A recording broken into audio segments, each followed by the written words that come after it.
Yo, yo, yo, what's up, everybody? Welcome to the KillJoy Jake YouTube channel. Thank you guys so much for hanging out with us.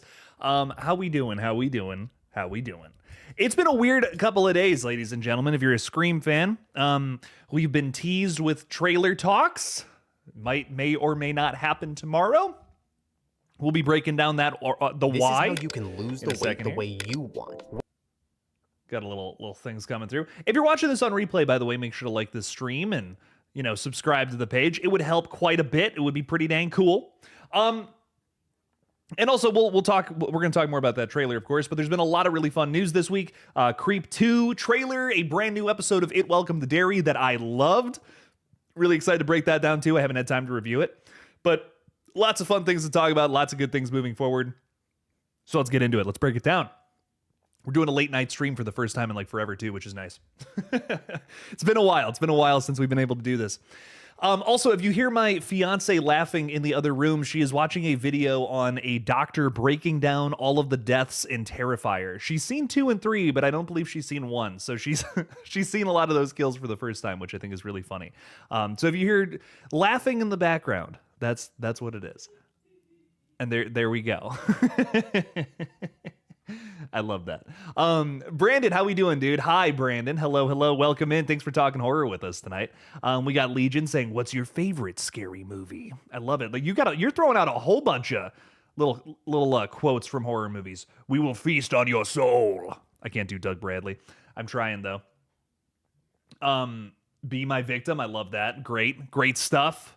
Good stuff all over the place. Legion, thanks for being here. Thanks for being a channel member. Froggy Fresh Shitpost is saying, "Hi, Jake. Nearly finished binging the Predator movies. First time in prep for Badlands. Got you. Okay. You haven't seen them at all? Oh, man, that's exciting. I heard you don't have to watch in order, so I'm going 1, Killer of Killers, Prey, 2, 3, 2018, and finally AVP.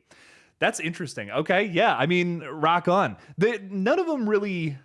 To my knowledge, none of them really connect. I will say, before you watch the Dan Trachtenberg ones, though, you might want to watch 2. Dan Trachtenberg does a few little nods to the second film in both Prey and Killer of Killers, so you might be kind of scratching your head during, especially Killer of Killers. Like, there is a moment in there where it's like, oh, shit, like, this is a huge part of that. I would watch 1 and 2 before Killer of Killers and Prey, personally. But I honestly, super underrated sequel, Predators, dude. Predators rocks. I love Predators has one weird little subplot that doesn't work for me, but outside of that, like most of Predators is fantastic. 2018 you can skip. AVP, the first one's great. The second one is too dark to see. Most of that second movie is that one episode of Game of Thrones. It's crazy. Season 8 of Game of Thrones, basically. But anyways, enjoy. Those are great movies. I love them to death. Really, there's only like... Honestly, I think there's only one Predator movie I don't like, and it's the 2018 one. Even AVP Requiem is still pretty fun. Like I said, it's too dark to see, but it's like, it's basically a slasher movie with Predator and Alien, which is weird. But it's fun. It's fine. It's whatever. But anyways, enjoy those, my friend. Really hope you enjoy. Oh, you just have 2018 and AVP to get through. Oh, well, I should have read that. I should have read that part. Well, look at me. Egg on my face and all that. Jason Carpenter is also hanging out with us. What's up? Enjoying some beers, watching Curse of Michael Myers, skip Weak Sauce, H2O Resurrection, and Zombies Dumpster Fires, and dive into the DGG on Halloween night. Sue me. No, I mean, that's fair. I like H2O, though. I think H2O is fun. It's not great, but it's enjoyable. I had a good time with it. Erica's saying, "Hey, what's up? Erica, thank you for modding. Appreciate you a ton. Thanks for being with us." Jason Carpenter is saying this dude has 2 4K steelbooks of weapons for $80 or best offer. That's wild, dog. Anyways, let's move on from that. Antonis Andriotis is saying, "Hey Jake, what's up, man? What's up, Antonis? Welcome in." Davey Deathray is also hanging out with us. Davey, we're getting on a stream sometime soon. It's gonna happen, baby. Victor Simpson saying, "Jake, my man, happy Wednesday. 2 more days and then it's Halloween." Victor, I'm excited, dude. I'm excited. Jordan Talks Films is hanging out with us and also throwing $2 out there. Thank you for the support, Jordan. Saying, "Suh, dude. What's up, Jordan? How you doing? What you watching for Halloween? Let me know. Let me know down in the chat. What is the thing in horror that you're excited for? Are you scratching your head watching that John Carpenter video of him shitting on the substance? I don't know. There's a lot to talk. It's been a weird week. We've had a lot of weird little updates come through. John hating The Substance isn't really surprising to me, but a lot of people are like, what? Why would he hate that movie? That's crazy. I get it though.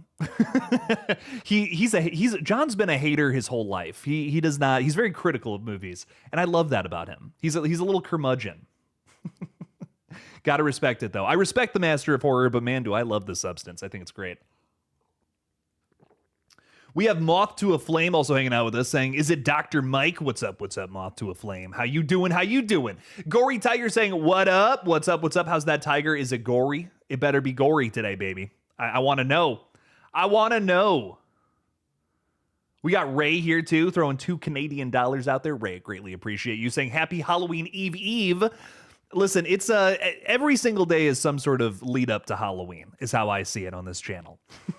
So we're always rocking and rolling with some really fun horror something, some kind of fun horror movie news or review, update, whatnot, whatever. We love it though. Ray, thank you so much for supporting the page, man. Greatly appreciate you. Thanks for hanging out with us. Anthony Wallace is saying the lighting in AVP-R was fixed on digital.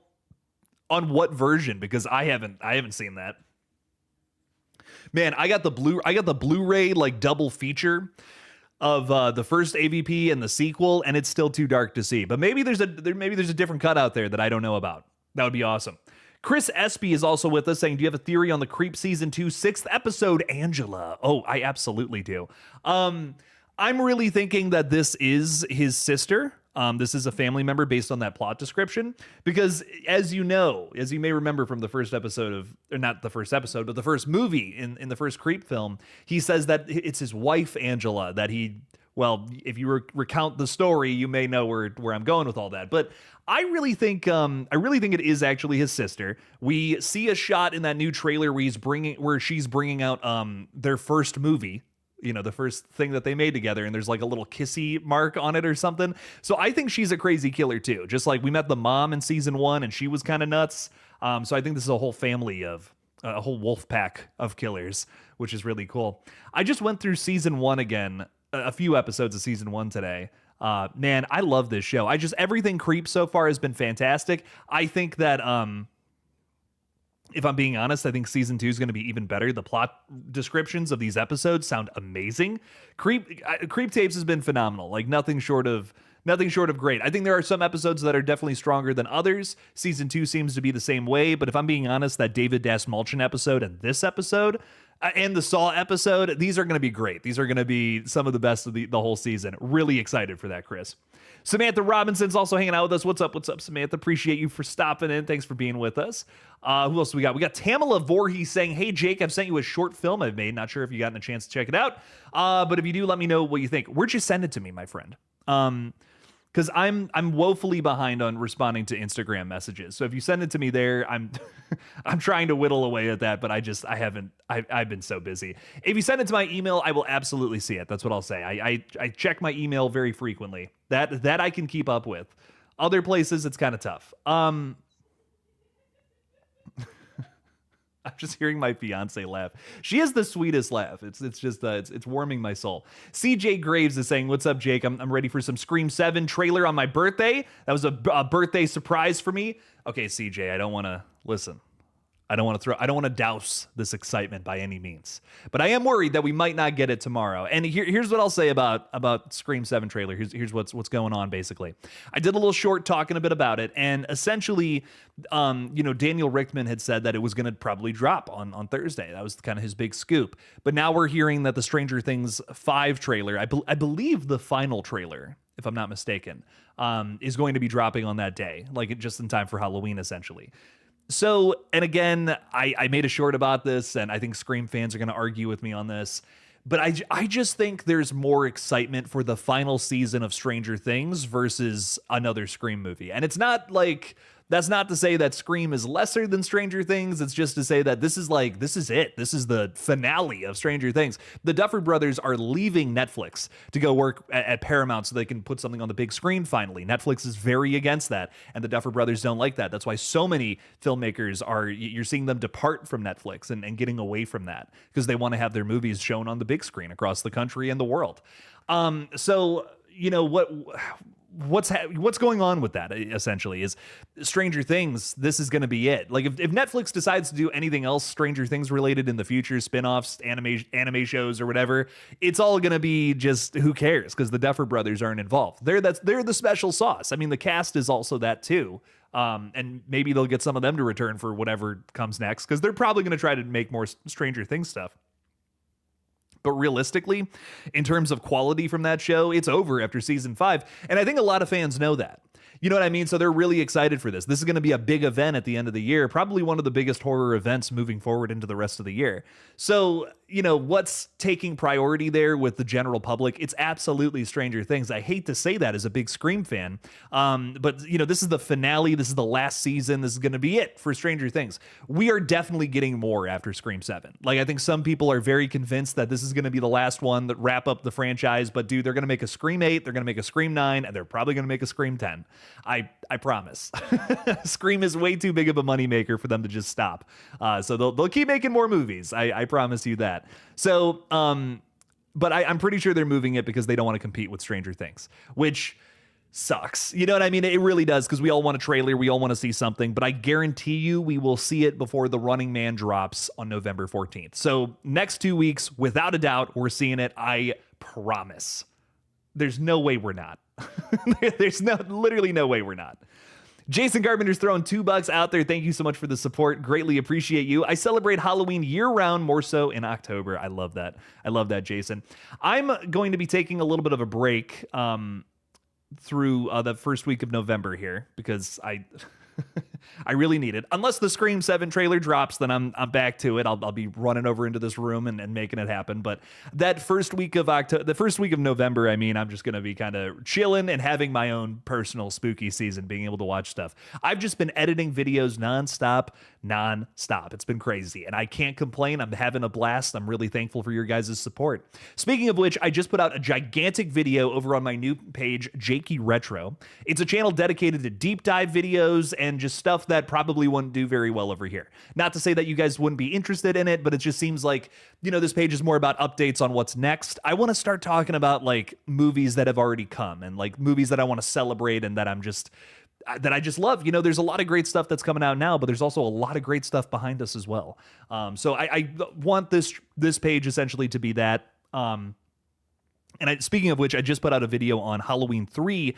It is a re-upload, a Halloween special I put on this page last year, but it's literally the video that made me create this other channel. And I feel like it deserves to live on that channel. It is revamped. I've added much more to it. There's like 4 or 5 more minutes to it, so it's the extended cut, let's call it that. But go give it a watch if you like deep dives. If you like Halloween 3, give it a watch. I collaborated with the Night Watch Zone on this. I know you guys love him, which is awesome. And it was great talking with him about Halloween 3. So he kind of recounted his whole story and experience with that film, which I thought was a lot of fun. So we're always celebrating Halloween year-round around here, and I'm going to try to put out like at least 1 or 2 videos over on that page. Like I said, they're deep dives, so they take a lot more time than the videos on this page. So give it a watch, check it out if you're interested, of course. And we'll have some more stuff on there in the next couple of months. It'll be fun. I just had dinner, so I'm all fucked up. I'm like, oh man. I try not to eat before these things, but that's just how it worked out today. That's just how it worked out today, Jason. I just got back from Trunk or Treat as well. You know, did a little. We're gonna be streaming like pretty much all day on Halloween. So we passed out candy tonight in our little city, which was cool. So, but Jason, thank you so much for the 2. Sorry I spiraled there a little bit, but I love that. I love that you celebrate Halloween year round. That's what we're doing every day here, pretty much. So. Let me tell you, it's a lot of fun. Erica's also throwing $5 out there. Erica, thank you for the support. Hey, you. Yeah, I'm talking to you. Did you hit that like button? If not, go do it.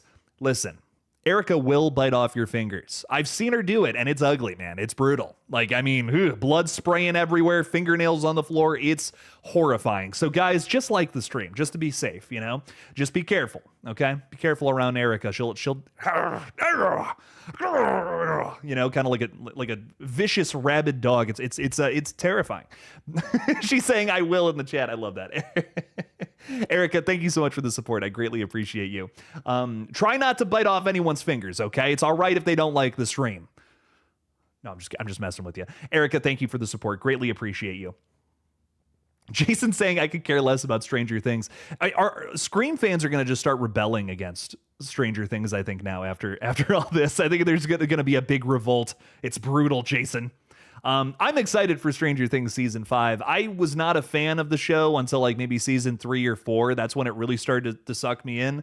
I thought it was fine. Like seasons 1 and 2 are okay. They're fine. You know, I was like, okay, I'll watch this, I guess, you know, whatever. When the next season comes out. Season 3 was what really gripped me. They made a really excellent season of television without what even is their biggest thing, the Upside Down. You know, you got a big meat monster running around inside of a mall.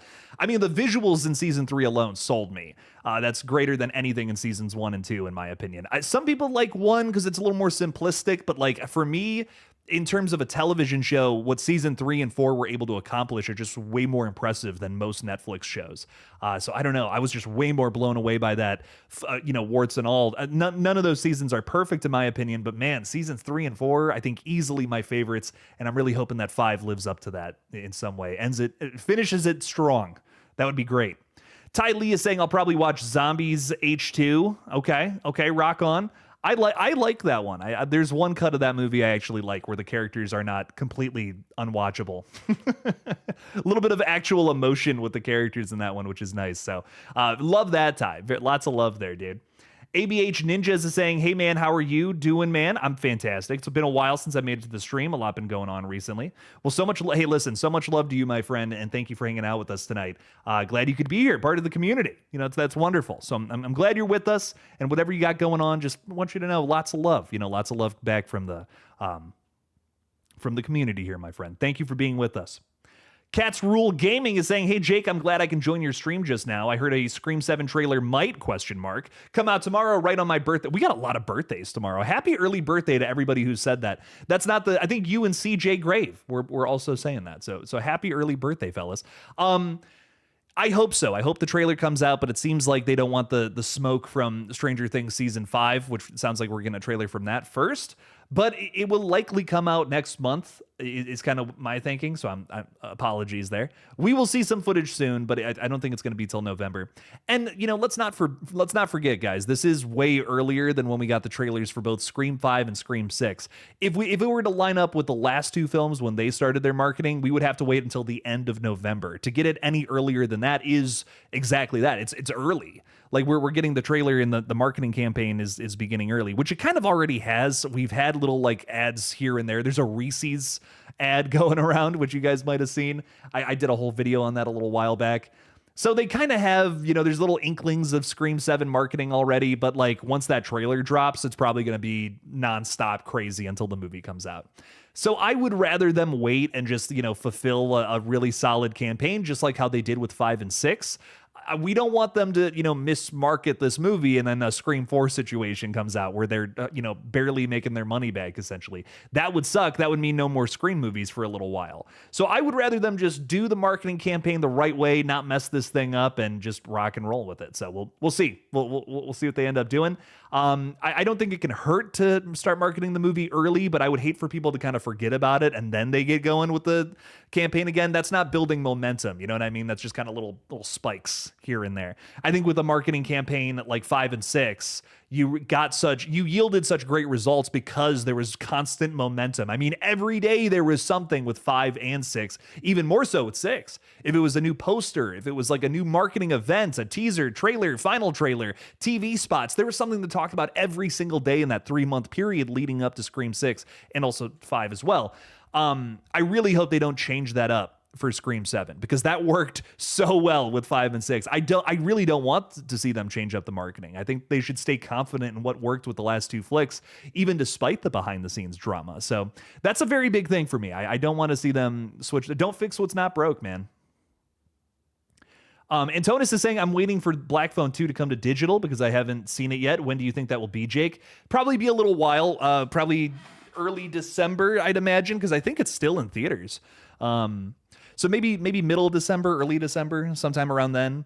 But if it's still in theaters, dude, definitely go see it. It's a really excellent watch. I had a really good time with it. It's a solid sequel. I think some people are arguing it's better. I think it's, I don't know if it's better, but it's a really solid sequel. I'm really glad that we have it.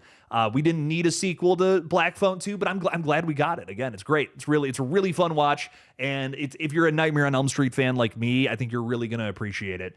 Some really cool stuff going on in there. Some fun kills. Another great performance from Ethan Hawke. Trying to think what else I really liked about it. The setting. Oh man, snowy cabin settings. Like just any movie with that I will watch. I don't even care. Like, dude, Wrong Turn 4 is maybe my favorite Wrong Turn. I love just the snowy, isolated setting of that film. It's excellent. Great stuff there. Wrong Turn 4 is always the movie that comes to mind for some reason. I could have brought up The Shining. There's like a million movies I could have brought up, but Wrong Turn 4 is where my brain goes. Fort Misery Gaming is saying, hey, Jake, did you see the big lawsuit going on with the Terrifier studio and the girl that got killed in the first movie? Yes, I posted a little video about that as well this week. It sucks. The whole thing sucks. I hate seeing these people who worked together and made some magic back in the day fight now, and I just really hope that it comes to an amicable conclusion. I really hope that just all gets resolved sometime soon, and maybe we can even see Catherine as a ghost in Terrifier 4 at some point. So it doesn't seem like, the other thing I will say about it is it doesn't seem like there's hard feelings. It just, well, I don't know. I can't speculate or say that necessarily, but I guess what I mean by that is we don't see anyone coming to the press with it. The Hollywood Reporter, if I'm not mistaken, got a hold of it and reported on it first. So it doesn't feel like it's anybody trying to, I don't know. The way it's worded, though, I think you can argue otherwise. But to me, it doesn't feel like they're outwardly trying to smear somebody's name or something like that. It's hey, I just want my money kind of thing. I don't want to speculate, though. It's not my place. It's one thing to speculate on movies, but to speculate on real life, like lawsuits like this, feels distasteful. So I think that's where I'm going to stop the conversation. But overall, it bums me out. I hate to see people I love fight over little things, which probably could have been resolved, in the past with just a conversation. So it sucks that it had to amount to something this big. Kitty Cat Fur Babies Maria is saying, will there ever be another Friday the 13th? God, I hope so. That's a great question. I hope so. I really hope so. I really hope we get another Jason movie at some point. It sounds like the Jason universe is cooking it up, working on it, trying to make it happen. And I hope we see it soon. I actually liked some of the ideas in that Sweet Revenge short film, but I don't feel like it was great. It was just it was very rushed. It felt like a long commercial. Did you just walk in here to burp? Yeah? Yeah, you want to say yes? You want to come on camera and show that it wasn't me? It was you who burped. No, you come here. Yeah, come here. Come on over into frame. Say hi. Are you showing me something? Yeah, the Stranger Things, we're talking about that right now. Isn't that funny? So that's the reason why we're not going to get the Scream 7 trailer tomorrow. That was supposed to be big event of the month. Yeah. Well, hey, it'll be a big event of next month now. So how about them apples? Everyone's blown away by your burp, by the way, in the chat. Everyone's really, really happy about that. Come into frame. Come say hi. Come say hi to the fellas. No pressure. I feel like I'm putting a lot of pressure on her. This is the little lady that just burped, ladies and gentlemen. Can we get a round of applause in the chat? Can we? That was a 10 out of 10 burp, guys. I don't know if you heard it or not. You definitely heard it. Let's be honest. Clap, just round of applause for that. It was amazing. Very good stuff. I'm going to try to chug this Sprite. No. That was a man burp. Do you guys understand why I put a ring on her finger now? Does it all make sense? God damn. She can out burp me. It's amazing. I love you, babe. How's the doctor that's talking about the Terrifier deaths? What was the worst one? Oh, it was quick. Considering he was like speechless and he was just doing motions, Terrifier 3 when it. Oh, that one, the chainsaw right up the butt and the balls. You probably heard the big laugh. I did hear your big laugh. Yeah. He was like total butt dissection. So could that character have been saved? I guess is my question. No. He was dead before he got out of that shower. Could you come back from chainsaw up the butthole and the balls being sawn in half? Let me ask that. Tell Madison to check her DMs. Erica, you sliding into my fiance's DMs? What's going on here? She always does. Erica, we're gonna have a talk. Instagram DMs? Oh man, what's going on here? Jason Carpenter's throwing $2 out there saying, ready to see Robert Englund get his Hollywood star. Absolutely. Yes. So deserved. That was, we got an encore burp, everybody. Let's go. Robert Englund totally deserves it. Come on now. I'm Freddy Krueger, Nightmare on Elm Street, rock and roll, baby. So happy to see that happen. So yes, I'm very excited, very well deserved. Just a cornerstone, a vanguard of horror. I'm thinking of all these prestigious words to describe Robert Englund. He deserves them all, though. So love that. Very happy to see him get a star, and I can't wait to see how all that goes. So very good stuff there. Jason, thank you for the 2. I need more Freddy movies too, by the way. Can you send me the link to that? Yeah. Oh, that's what you were talking about with Dr. Mike earlier. I didn't get that. That's Dr. I don't know who that is. She knows who that is. Mike. Dr. Mike. Shout out to Dr. Mike, dude. Rock on. He's watching Terrifier 3 and being terrified. 1, 2, You gotta love and that. 3. He watched all 3 of them. Yeah. Okay. Yeah, that's awesome. Rock and roll. Then with the big kill scene in 2, you know, the one that you showed me before you showed me the actual movie. I showed her the bedroom scene before we even watched Terrifier 2. It was awesome. It was great stuff. She would have survived up until Art left her to come back in with bleach. She wasn't coming back from that, huh? Yeah, well, no, she would have passed out, but like what I'm saying is, yes, it's probable that she was still alive until blood loss finally got her. But like up until that point, yeah, you could survive that long getting tortured with losing that much blood. But after God, that, no, you're dead. the one that honestly, what's great about that scene is the way it's paced. The scalpel through the eye is horrible. Like, dude, just kill me at that point. I don't even want to come back from that. That's outrageous. That's brutal. Thanks for all the burps, by the way. We really appreciate it. I'm gonna chug this Sprite. Maybe I'll get something on this stream. You're gonna chug the Sprite. Okay. Well, it's hers now, guys. It's gone, and it's gone. Anyways. Let's get back to this. This is why Every Time is asking, hey, Jake, what's your favorite horror movie so far just what's my favorite horror movie just in general? Okay. Oh, dude, that's a tough question. There's so many good answers. You just chugged that with the little burp at the end. My favorite horror movie, it's so tough to pick one. The Fly is what the reason I pick The Fly all the time is because I think it has the very best ending to a horror film, without a doubt. That's really funny because Madison also likes Cool Ranch Doritos and she eats that. And what are you doing? Stop? Don't click on, hang on now. Okay. Thank you. There you go. Yeah. Don't say hang on. You were looking at just the top chat, not all chat, because I wasn't in here to tell you otherwise. Oh my God, guys. Oh man, brutal. But my favorite horror movie, I always love Chris is saying stop talking about burping. How can I when she's just ripping them over here? It's kind of hard to make that happen. Dude, I'm getting yelled at by Erica and Matt. It's brutal. It's all over the place. I'm in trouble tonight, ladies and gentlemen. It's brutal. But I always say The Fly because I just think the ending of that movie is so interesting. It yields so many different emotions. I think it's disgusting, it's tragic, it's sad. That's kind of the same thing, but it's also just brutal. Like, it is hard to watch. There are some crazy it's not really kills, so to say, but there's just some crazy like maiming and I don't know, it's insane. And when he puts if you've seen it, you know the scene where he puts it to his head. And my God, I mean, the Fly is it's phenomenal. I think it's a 10 out of 10. It's a perfect movie. It's the movie I always cite as my favorite horror film. It's great. It's a great slow burn into a very destructive ending. You just gonna sit there and burp all night? Oh, yeah. She just farted too, guys, just for the record. Yeah, she did. She cracked a rat on her way out. So. You guys want to go scary? Oh my God. I love you. I love you so much. I'll be in a sec, okay? You still full? Yeah? You full of burps? Oh God. The PSI on this bitch. The PSI? Oh my God.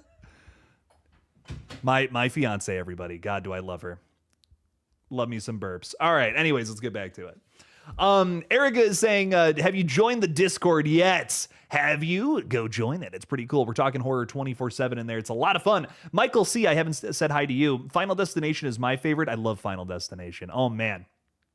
That was a great one from this year, too. What's our favorite horror film from 2025, by the way? I'm curious what everyone's answer is.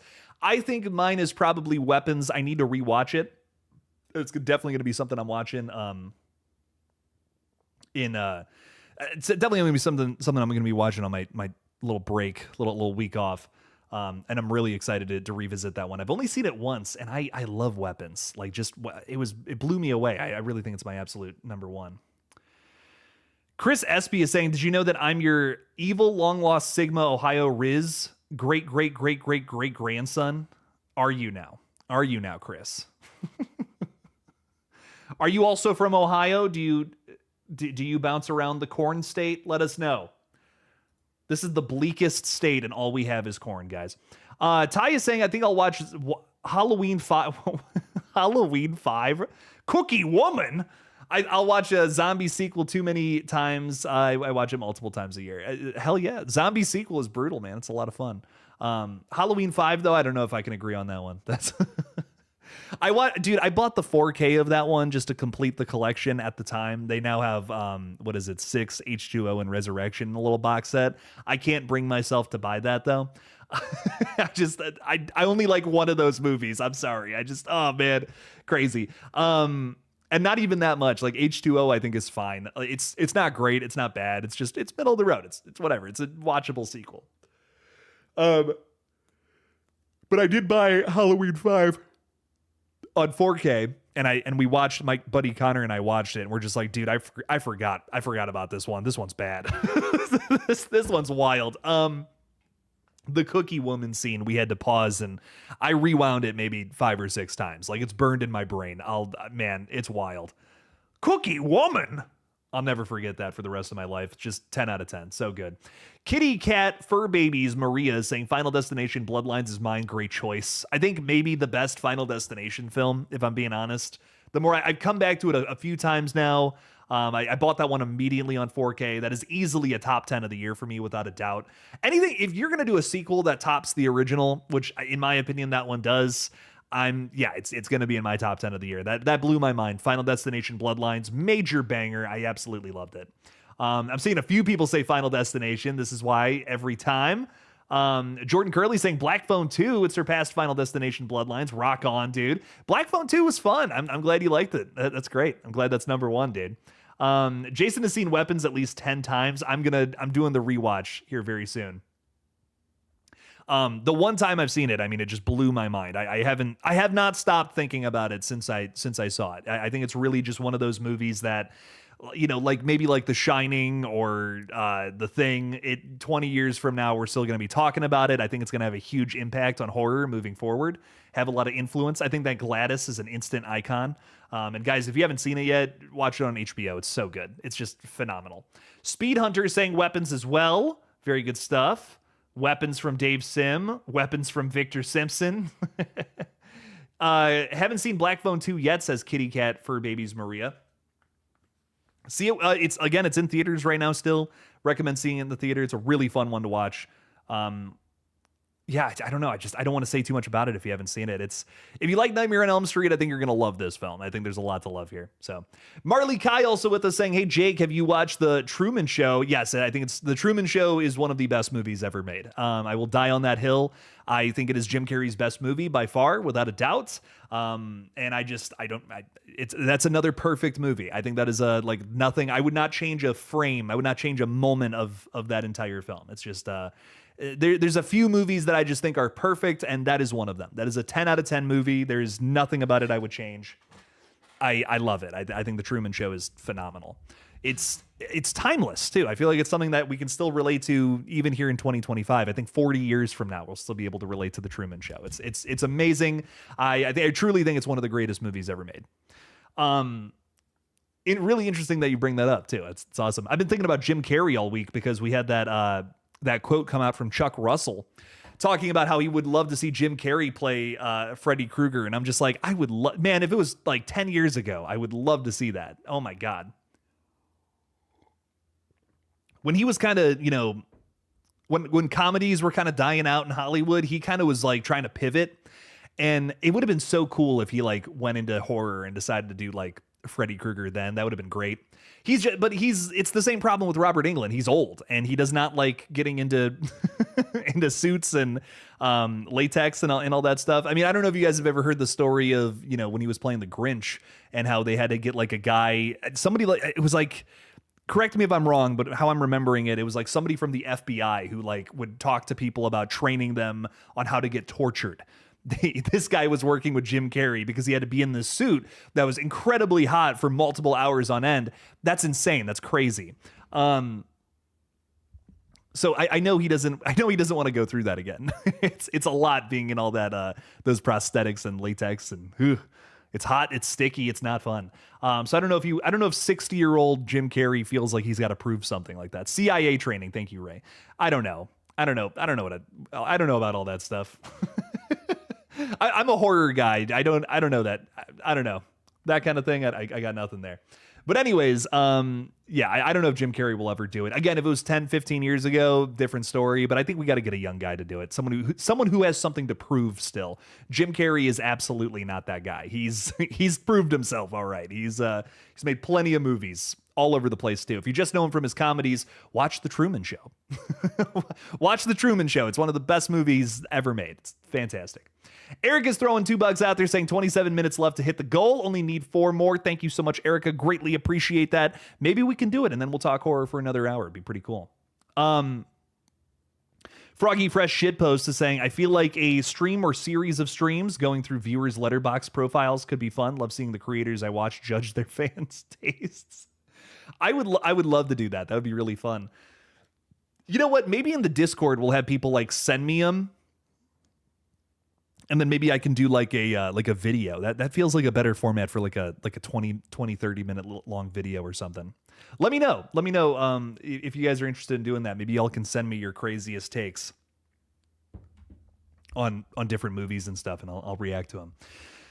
Oh yeah, Halloween 5. Them 2 dumb cops and their goofy music really brings down that one. That is brutal. Ty is saying Curse rules, but I watched both versions a couple weeks ago.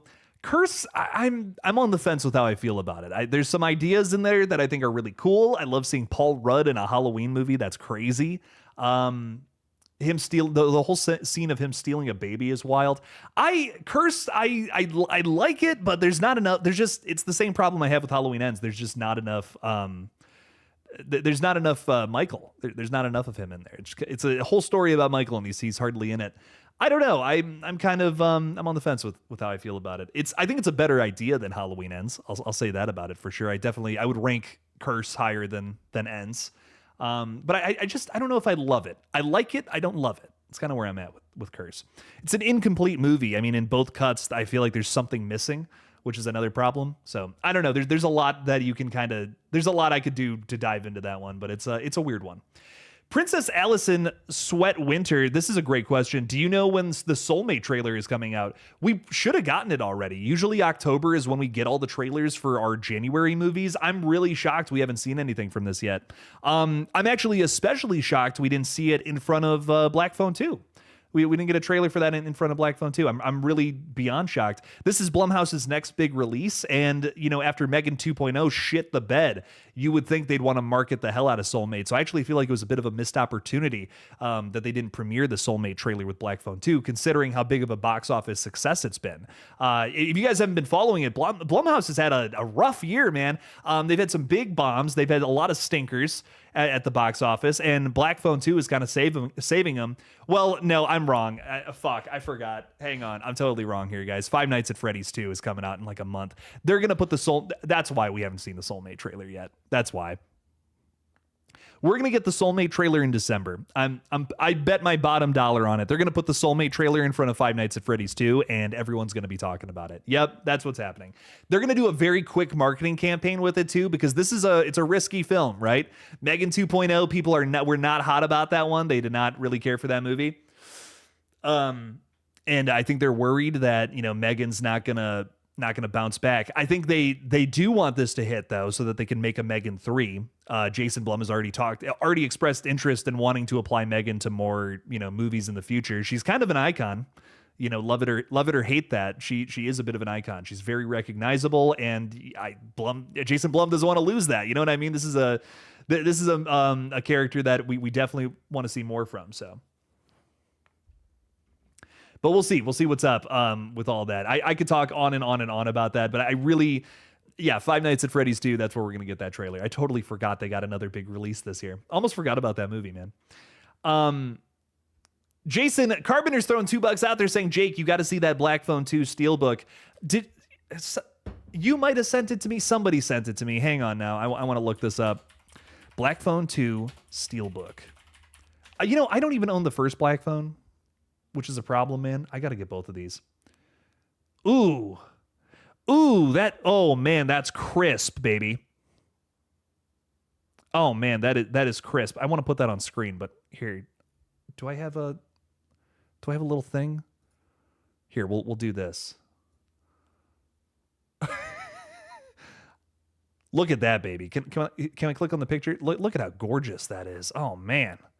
And you got is that Gwen screaming underwater on the inside? That is sick, dude. Oh man, that's sick. I love that.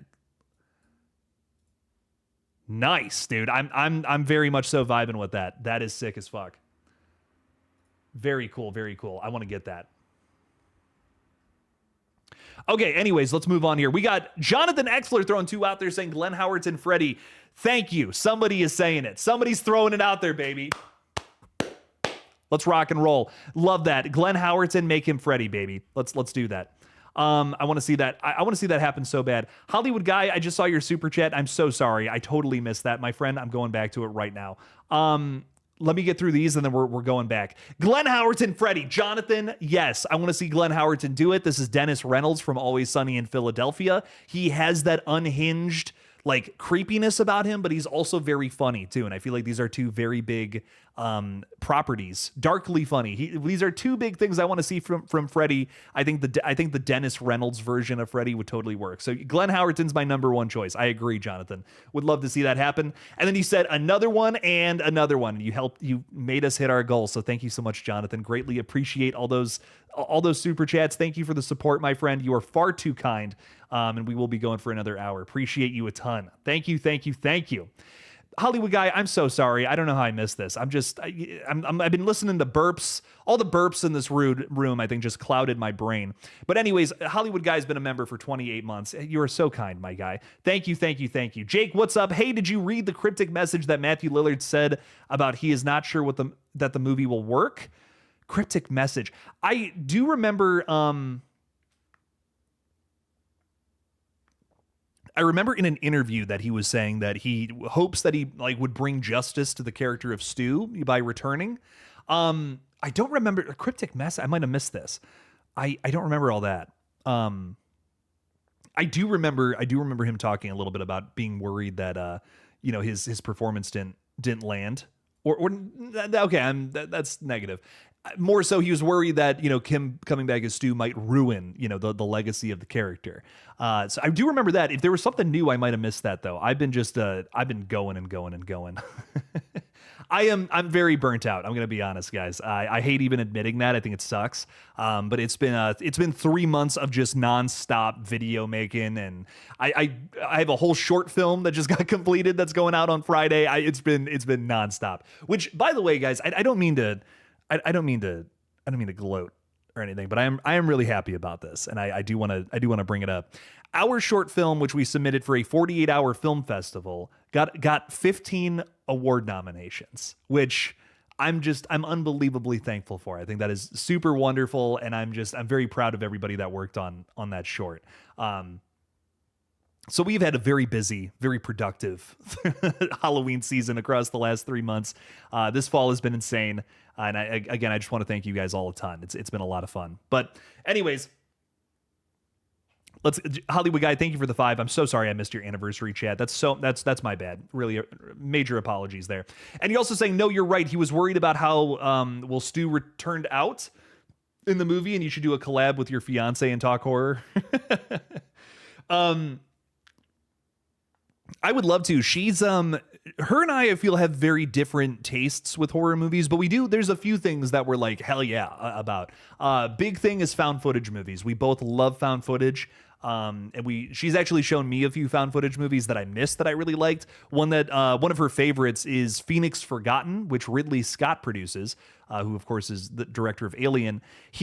That movie was really solid. I typically don't really like the mockumentary style found footage stuff. I don't find it scary all the time. It's kind of just like, it's just people like talking about something scary, and I'd rather just like watch people with a camera encountering something terrifying.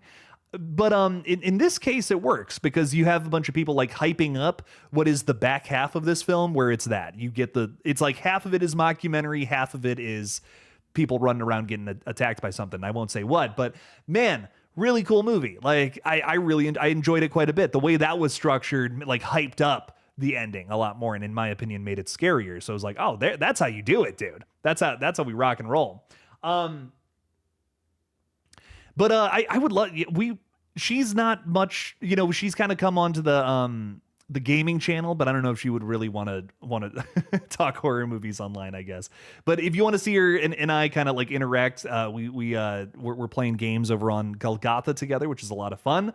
We're playing with a ton of our friends over there, so it's kind of like a group channel. It's me, her, and some of our friends online that we play video games with. So if you want to come stop by and see that, it's a ton of fun.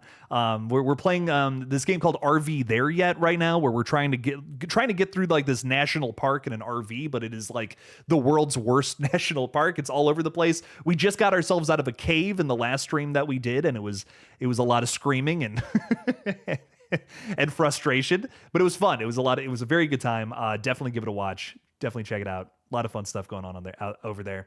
But yeah, Stu, in terms of Stu returning, I would be worried if I were Matthew Lillard too. I feel like if I'm him, I don't want to kill Stu theories, because the moment that Stu is brought back to life, or the moment that the films like really, throw that last nail in the coffin and say that he's dead or he's alive, confirm it one way or the other, let the cat out of the Schrodinger's box, then all that stops. Then there's an entire subsection of the fan base that may not even be interested in seeing new Scream movies. Let's be honest. I mean, I think some people's favorite theory is that Stu could come back, and that would suck. I think that would suck if they did anything with that, in my humble opinion, because there are so many people who would come back each time for the potential of more Stu. So I think the idea of bringing him back in flashbacks, that's the best way to do it, because Stu theories won't die then. Listen, dude, the love for Stu is unbelievable. I think the best way to handle it is exactly that. Do some flashbacks, do some just have Matthew come back for more films. If you bring him back and he is the big villain at the end of one of these movies, that's it. They're not going to have Stu come back for another movie after that.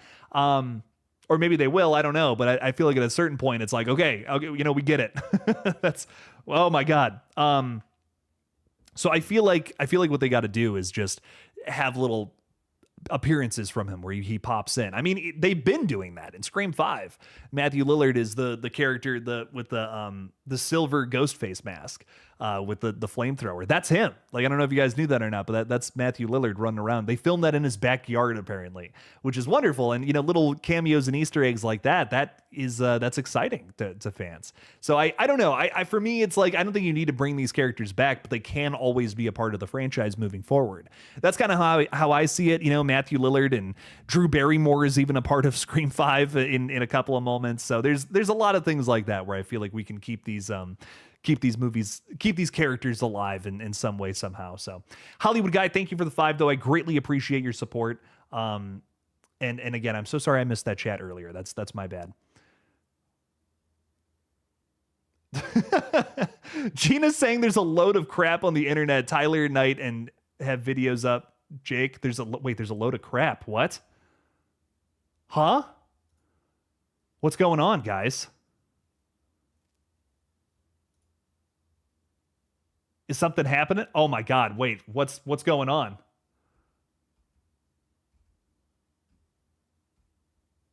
I have like 1,000 notifications. What is happening right now?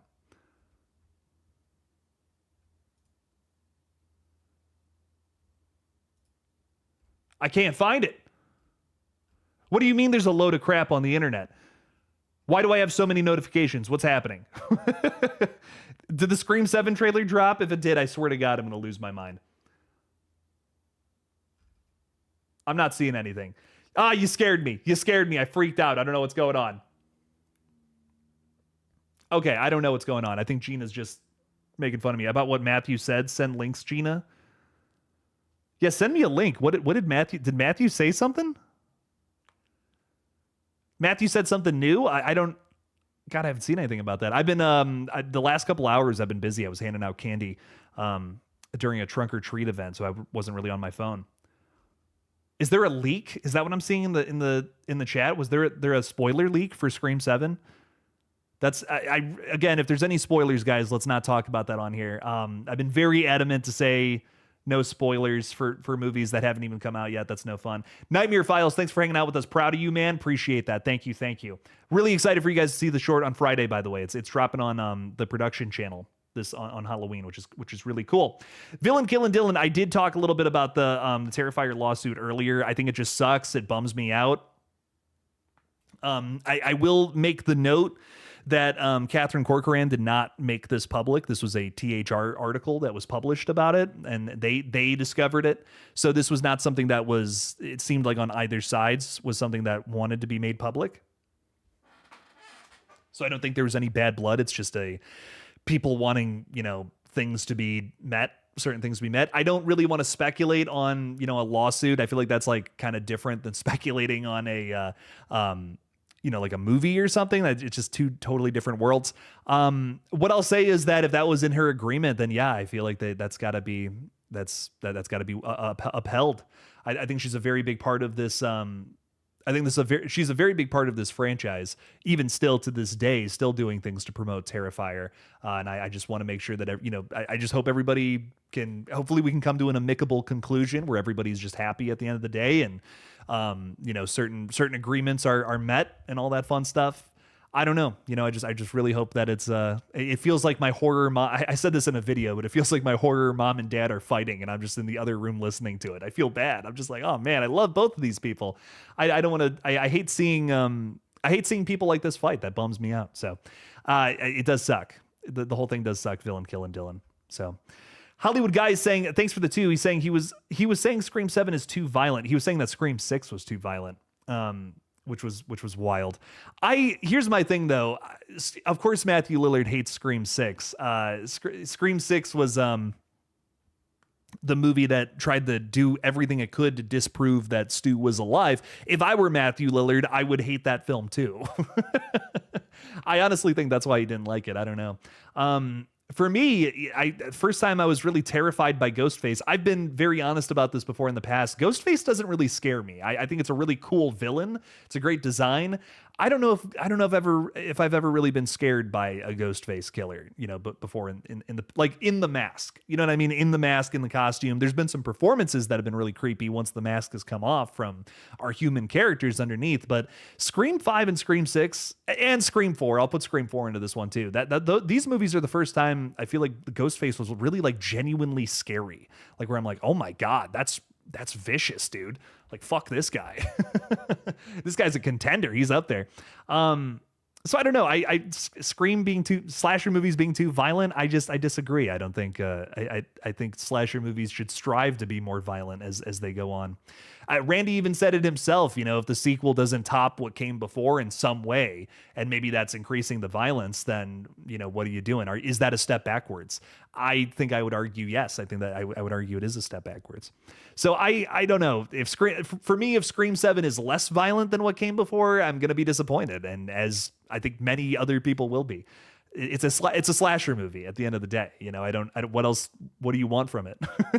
What else do you want? It's a guy in a mask stabbing and killing people. I don't know. I don't know what to tell you. It's not a family movie. That's for sure. This is an R-rated horror flick, man. It's gotta be violent. What else is going on here? He's also apparently not sure if 7 will work. So I'm confused. So he's also upset about 7. That's what's up. I'm going to just look up Matthew Lillard.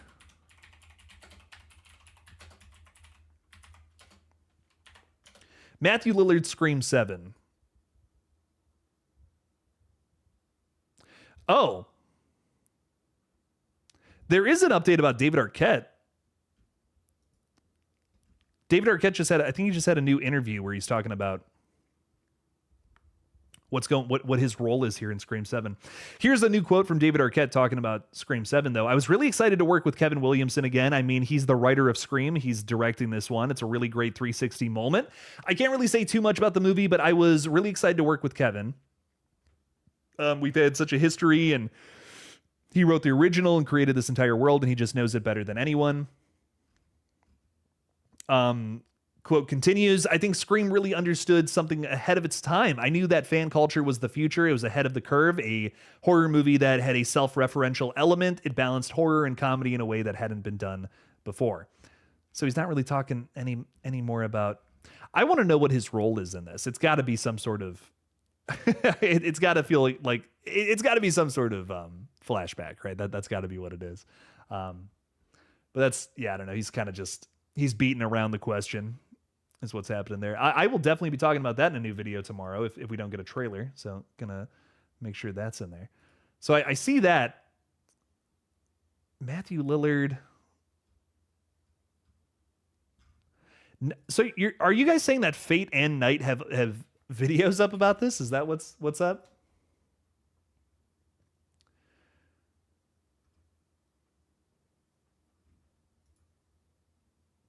I'm just curious if they posted something about this. Okay, no, it's Scream. It's Matthew Lillard talking about how Scream 6 was too violent. That's what Knight was talking about. Okay, I'm on a rabbit hunt here, man. I don't know what's going on anymore. Okay, we're getting back to the chat. I will look into that afterwards if there was something that he said about Scream 7. But I'm just not. I'm sorry, guys. I'm not seeing anything about it. Dave Sim is saying Coop's right, guys. He said Scream 6 was too violent. Yeah, okay. Jake, this is completely unrelated to horror, but what are your thoughts on the entirety of Minions 3, or at least the audio getting leaked? It did. Dude, that's the whole audio for Minions 3 got leaked. That's insane. Why? Like, just why? It's a kids movie. Why would you leak that? That's crazy. I don't know. I will say I have not really been crazy about the last. This might be a hot take. I know people have memed this franchise to death. I really like the Despicable Me movies. I'm not really crazy about the Minions movies. I think they're whatever. And I did not really care for the last Despicable Me movie, but 1 through 3 are hilarious. I love them. Despicable Me 1, 2, and 3. I thought they were really good. I especially love 3 because Trey Parker is the villain from South Park. And his voice he could say anything and it would make me laugh. I mean, he could just say the dumbest shit and it would crack me up. And that movie is living proof of it. So I'm not really crazy about the Minions movies, if I'm being honest. It's kind of just like, a lot of people don't like that series because of Minion memes, where it's just like the dumbest jokes and here's a minion on it. I feel like the Minions movies in particular, unfortunately kind of capture that vibe a little bit, which is, I don't know. They're not great. Despicable Me 4 even kind of got into that a little bit. I turned it off about halfway through. I hate to admit it. Even with Will Ferrell as the villain, I was like, oh man, I thought this would be fun. I really wasn't crazy about it, man. It's a kid's movie though, so I mean, I can't be too critical, but I will say again, there are things that I really loved about the first 3 that I just feel like weren't present in the Minions movies or Despicable Me 4. Soundtrack was great. Writing was pretty great. Villains were pretty great. You don't really have that in some of these other movies. Who is your favorite Final Destination skeptic, like premonition character, essentially? Probably. I mean, it's got to be even either Devin Sawa. Devin Sawa was the most like freaked out and nervous. He's got to be like number 1. But I really do like Wendy from Part 3. I think Wendy is also a really good choice. Stephanie in Final Destination Bloodlines, I like her more because I think she's just a really strong lead character. She has a little bit of that nervousness, which is nice, a little bit of that on edge energy, especially in the beginning. But I don't know if she had as much room to shine in the back half of Bloodlines with that. That's not really the actress or really the writing. It's just that was a movie that kind of got itself into some different things. Some different energy, I guess. So I don't really blame her for that by any means. But I really did like those other two. Those two characters are like top of my list. Yeah, Wendy from part 3. That's Mary Elizabeth Winstead, who's in that new Hulu movie that I still haven't seen with Micah Monroe. I'll watch anything with either of them in it. Are you kidding me? Still got to watch. That's going to be one I watch over my break. Lots of guys. There's so many good horror movies out. How do I keep up with all of it? I have to take a week off just to watch all these movies. Come on now. Wendy is goated, says ADHD drummer. I love it. I love that name too, by the way. That's a 10 out of 10 name. Houghton, what's it to ya? Is that what your name is? Hang on, I'm going to pull up the stream just so I can see what your crazy name is. Thank you for the 10, my guy. Thank you so much. Major Preesh. Hang on. None of the above YouTube ads. What's your name, buddy? I can't read your name. Houghton, what is your favorite scary movie? What's up, Houghton? How you doing? Houghton, you're a badass, dog. Can I just tell you that right now? This guy's got the most baller thumbnails. I'm subscribing. I'm your 10th subscriber. I'm subscribing just because your thumbnails are badass. Thank you for the 10, my friend. Great stuff. You're saying, I feel like David Arquette is going to be in the flashbacks, but I feel like Stu's probably still alive. What do you think? I mean, I don't know. You know, here's what I'll say. If Stu is alive, it'll definitely put butts in seats. It'll make a lot of people happy. But like, is that a Scream movie? Is my question. Like, what makes a Scream movie at the end of the day? What is the recipe for that? And my argument is a murder mystery. There's somebody new underneath the mask every single time. I would go so far as to say that it would be too much of a swing to not have that concept in there. Like it would, like just how it would be too much of a swing to not have Michael Myers as your focal killer in a Halloween movie. Halloween Ends didn't work for me for that reason. I don't think a Scream movie where you didn't have a murder mystery in it would work for me either. There is such a thing as going too far from the core concept. You can do some new stuff. You can try out some crazy ideas, but Stu being alive and lacking a murder mystery, lacking a whodunit, that's where I think it would just cross a line. I don't even think that's Scream anymore. I don't even know what that would be. I just don't think it would be a bona fide Scream movie, which is like what I want from a sequel. Now, what I will say though, is that if they were to do like a direct continuation to the original and Stu was like a Hannibal Lecter style character in prison that, you know, Sydney and the gang are going to asking questions about who this new Ghostface is, if that was an element they wanted to do, I'd be into something like that. That would be fun, but I just don't see him being like, he's the new Ghostface. It's like, well, that's not a new Ghostface. I don't know. For me, I don't know if that would work. I love Stu. He's one of my favorites. He cracks me up. Great killer. But I don't need to see him alive again. Flashbacks, I definitely think that's why everyone's coming back. And, you know, I would say this too.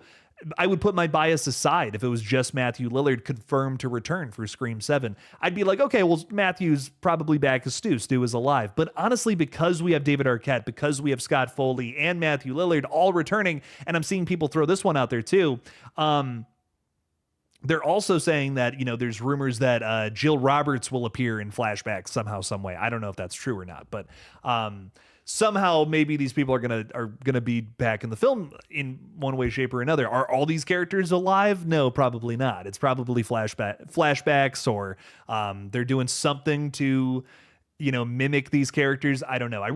The one thing I hope it's not is that they're like AI versions of themselves.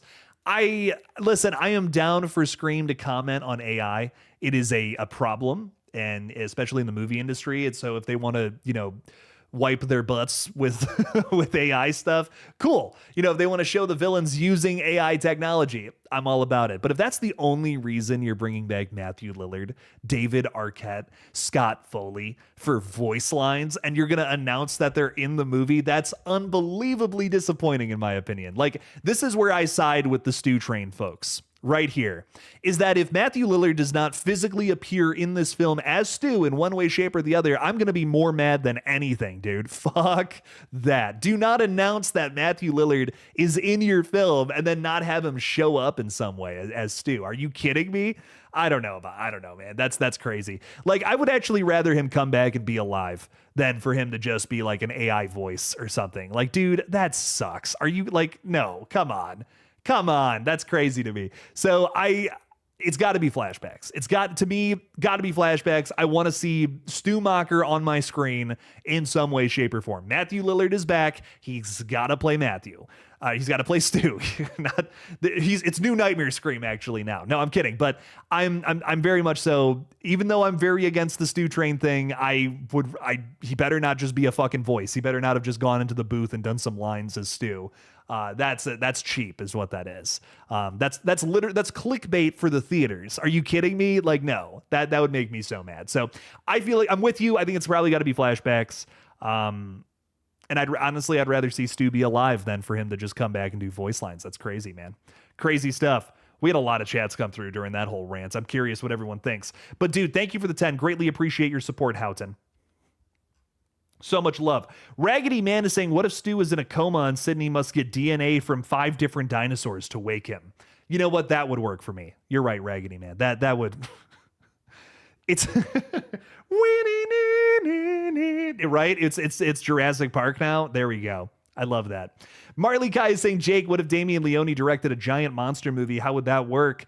Damien's very much so, like... He's made movies that take place in the modern day, but I feel like he would try to emulate like older styles. Like you might get a giant monster movie with like a rubber costume again, opposed to like CGI. And I think that would be a ton of fun.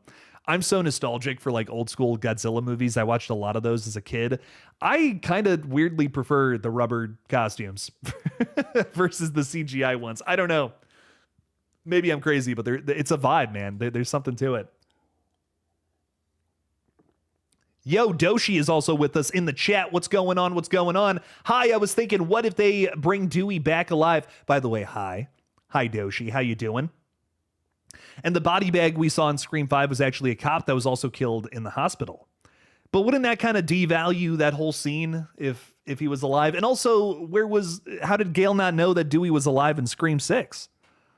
What's up with that, you know? Why would, how... Was he like in hiding? was Dewey hiding in a bunker somewhere? I don't know. I'm fine with him being dead because it was such a big emotional shock and surprise. Well, a lot of us were going into Scream 5 saying to ourselves, hey, they're not going to kill a legacy character. There's no way. These are the new kids in town. They're trying to prove themselves to the world. They're not going to do something like that. It was I'm going to be honest. The whole Judy to Dewey's death sequence is the moment that I came on board with Scream 5. Before that, I was like, dude, this sucks. I'm going to be honest. There's a lot of things that fell flat for me. It's got a really clunky beginning. I really did not appreciate the way that they set up the characters. It was really rough. I didn't care for the opening scene. A lot of the kills before that felt really lackluster. And then finally we get to that sequence and it's like, okay, here we go. Let's move. Some shocks, some surprises. That's nuts. An ad happened when I was reading your comment. I'm going to read it again. Hi, I was thinking, what if they bring Dewey back alive and the body bag we saw in Scream 5 was actually a cop that was also killed in the hospital? We're running it back, baby. I don't care. I don't care if you just heard me talk about this. We're running it back. So thoughts on that? I feel like why it wouldn't work for me is like Gale was going through the grief and, getting over Dewey's death process at the end of Scream 5 and Scream 6. To take that away from her, it would reset everything. The only way you could do something like that is to do like some sort of direct continuation to before the events of 5. Honestly, at that point too, if you're going to do a continuation from a different movie and erase 5 and 6 from the timeline, you might as well just go all the way back to the original. You might as well just do Halloween 2018 and say, hey, if you've only seen the original, then we'll move on to this next thing. I don't think that Scream is at that point yet, though. I feel like pretty much every Scream fan has seen all 6 of the movies, so I don't think they need to do that. Halloween, it made a little more sense because there were so many different timelines. It was confusing. There's spin-off movies. There's Rob Zombie's, duology that's also lives in its own world. It made sense to do Halloween 2018. a couple more movies, and I think we'll be at that place, and we're probably going to get that film. If I'm being honest, we're gonna get the H20, movie from there, right? Or maybe H30, call it S30, Scream 30, baby. We're gonna get that movie eventually, probably, but for now, I don't know if we need to do that yet. We're getting there though. We're definitely getting there. It hasn't gotten too convoluted yet, but but we'll probably do that, and Dewey will probably be back once again in a brand new timeline. So don't worry, I'm sure there'll be more Dewey in the future. What else is going on? Austin Allman is with us. What's up, Austin? How you doing? I really want someone to sue Gail over her books so we can get a courthouse kill. That's wild, bro. Judge Ghostface using a gavel to smash someone's face in. That would be crazy. Do we really think we're getting brutal kills in Scream 7 like Mason Gooding promised? Or do you think we're getting what Nev Campbell promised and not like no kills at all? It's just not going to be brutal. It's just going to be a family-friendly, wholesome film. Let me know. Let me know in the chat. We're hearing conflicting reports about Scream 7 too. So that, again, does not bear a lot of confidence. I just want Ghostface killing people, man. I want to see blood and guts. Where's the fun in none of that? I don't know. Victor Cruz is saying, Jake, do you play COD Zombies? I used to play COD, but COD has just kind of turned into something else these days. So I'm just not as I'm not as into it. But I really like the zombies mode, man. It is fun. I haven't played it in a very long time, I guess. I like the old school zombies, like probably from Black Ops or what was the other one that had a really good zombies? Black Ops 2 zombies I really liked as well. Black Ops 3 had some good maps. That original 3 like Black Ops trilogy, I think, had some really fun zombies games. But some of the more recent CODs I haven't been as into. Speed Hunter is saying, I just don't want any of the Ghostface killers to be alive because it wouldn't make any sense.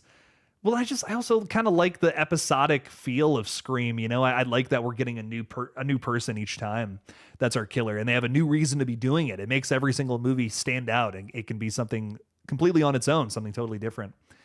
That's what I've always wanted from the franchise. I love that. Julie is saying, but if they do flashbacks, they will CGI DH characters, which didn't look the best when they did it on Billy or in the last Indian film. Oh, I don't know what you mean by that. I'm so sorry. But yeah, I can't disagree there. I can't disagree with you on that. Julie, something I brought up about this, interestingly enough, is I thought, like, instead of doing a flashback, so to say, what if you found like Randy's camera from back then and it had like video footage of like Stu and all them, so you could have like kind of like this like old school 90s filter over it. So maybe, yeah, the de-aging makeup doesn't look great, but because you have like a noisy filter over it or something along those lines, you can't really tell as much. That was my suggestion, because I'm like, man, this de-aging does not look great. And to my knowledge, I don't even think they used CGI. Like, I think it's just makeup to make him look younger. And dude, it didn't work. I'm so sorry, it didn't work. Man. I agree, Julie. I didn't think Billy should have been cut from that movie. I'm sorry. I love Skeet Ulrich. I love Billy Loomis, but I didn't need any of that in Scream 5. You don't want another alternate timeline. All my friends think Scream does need time travel. It doesn't need time travel. We know what happened to the Stab franchise in universe. But I think it would be kind of fun if we did a different time. I think another timeline just would be fun. Something that spans right from the original. You'd have so much opportunity to do a ton of different things, Oh, Indiana Jones. I can't read, Julie. I'm so sorry. I can only read a couple of letters and then it just gets all fuzzy. But Indiana Jones. I heard I never saw that movie. I heard they did a good job with that though. But maybe I'm wrong.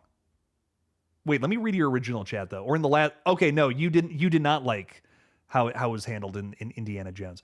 I heard it was good. I didn't see it though, so I don't have an opinion. But you didn't care for it then, huh? You didn't like what they did. I heard it was like really good though. Man, maybe all those people were wrong. I'm gonna grab a handful of my poop tonight and throw it at them like a monkey. It's gonna be crazy. Brandon is saying hi again. What's up, Brandon? You said hi at the top of the stream, didn't you? What's up, Brandon? How you doing, dog? Welcome in. Chris is saying, do you have a theory on Creep Tape Season 2, Episode 4, Ava? Ava's kind of the one I have the least amount of things to talk about. It seems like almost like a remake of Creep 2. It's almost got like the same concept, right? Because in Creep 2, we saw our new victim character wanting to film Peach Fuzz because he's like kind of a weirder guy, and that was kind of like her whole web series was going to like weird people's houses and filming them. And so she's like, oh, I'm going to film this guy. It's going to be great. So the Ava episode kind of just feels like an extension of that, like the same thing. It's described as, she wants to film like a salacious documentary. And if you know what the word salacious means, you might bow chicka wow wow, kind of vibes. You know what I'm saying? There's a certain word that rhymes with corn, you know what I'm talking about? Corn tub. So I don't know. I'm not really sure. Maybe she finds Peach Fuzz sexy. Maybe some people do. That tubby time scene did not really work for me. Who the hell is Peach Fuzz? Peach Fudge. I love that. Peach Fuzz is our main killer from Creep. That's the name we've given him because he goes by a different name every time we see him. We don't know his legit name. No idea what it could be. Maybe we'll learn in this new season of TV though. Who knows? Julian is saying, honestly, whatever they do, I'll save my opinion until I see the trailer. It's too hard not to have an opinion on Scream 7 right now, though. There's so much weird stuff coming out about it. I will say, though, if the trailer looks good, that's definitely going to shift things. The trailer is going to just throw a wrecking ball into every talking point that we've had, because we're going to finally see some shit. We're going to finally get some ideas of what's going on in this flick, and who knows? Maybe it's good, maybe it's bad. We'll see what happens. I hope it's good though. I'm really rooting for this film, for this project. I really want it to be good, because I don't want to walk out of a Scream movie and just be like, oh, that was disappointing.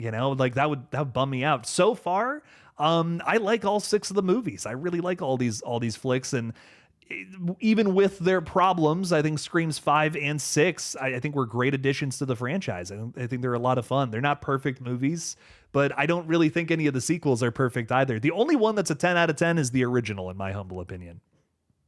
So as long as the sequels just deliver on what this franchise is great at, then I'm happy, man. And honestly, I think all the sequels have. All of them have something. All of them have something that is phenomenal. Every single one, 2, 3, 4, 5, and 6. There's something about them where I'm just like, let's go, baby, rock on. That worked for me. Even 3, and 3 gets a lot of crap, but man, it is very funny and it has some very sharp commentary. So even though a lot of the rest of it does not work for me, I gotta give it that. That's always impressive. I also really like the Sarah Darling.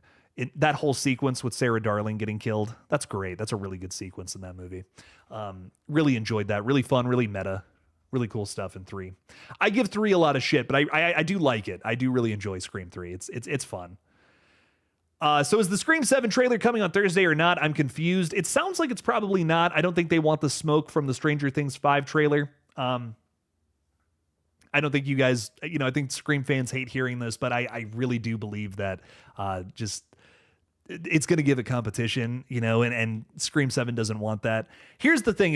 It might be a little bit different of a situation if they didn't have so much bad press leading up to this movie, but it's just, I don't know. I just feel like Stranger Things, the final season, something that people have been waiting years for, there's going to be more pull with something like that versus the next entry in Scream. It's not to say that there isn't a pull with Scream. This is a major horror franchise that's getting a new continuation next year. When that trailer drops, it's going to be pandemonium. The internet is going to have a little bit of a magnifying glass on that, that's for sure. But to do that on the same day that Stranger Things, which also has a big focus on it, I think would be kind of shooting yourself in the foot. This is how you're kicking off your marketing campaign for your movie that you need to work, a flagship series for Spyglass Media here.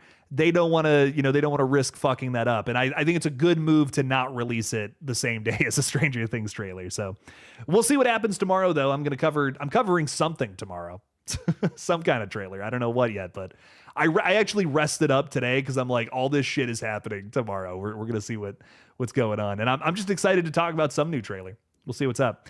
Hey, Gina's throwing out the link to my retro page. Definitely check out our new video on Halloween 3. It's really fun.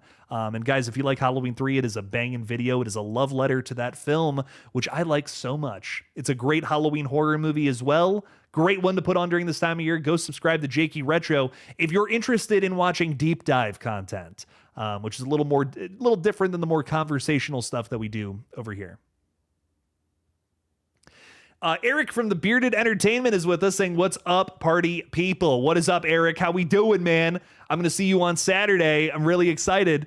Our short film got nominated for 15 different awards, which is really exciting stuff. Really just super thankful. It's crazy that even happened. And I was jumping up and down when I got the news. It was crazy. Eric called me after stream on Monday and told me that. And I was just like jumping up and freaking out. I'm just like, that is so cool, man. No way.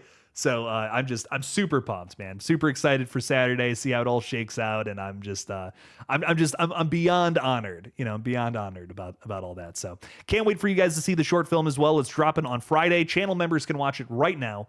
And also, yeah, it'll be public this Friday at I think like noon. I think that's when I set it to. It'll be over on our production outfits channel, Human Egg Productions. So give it a watch.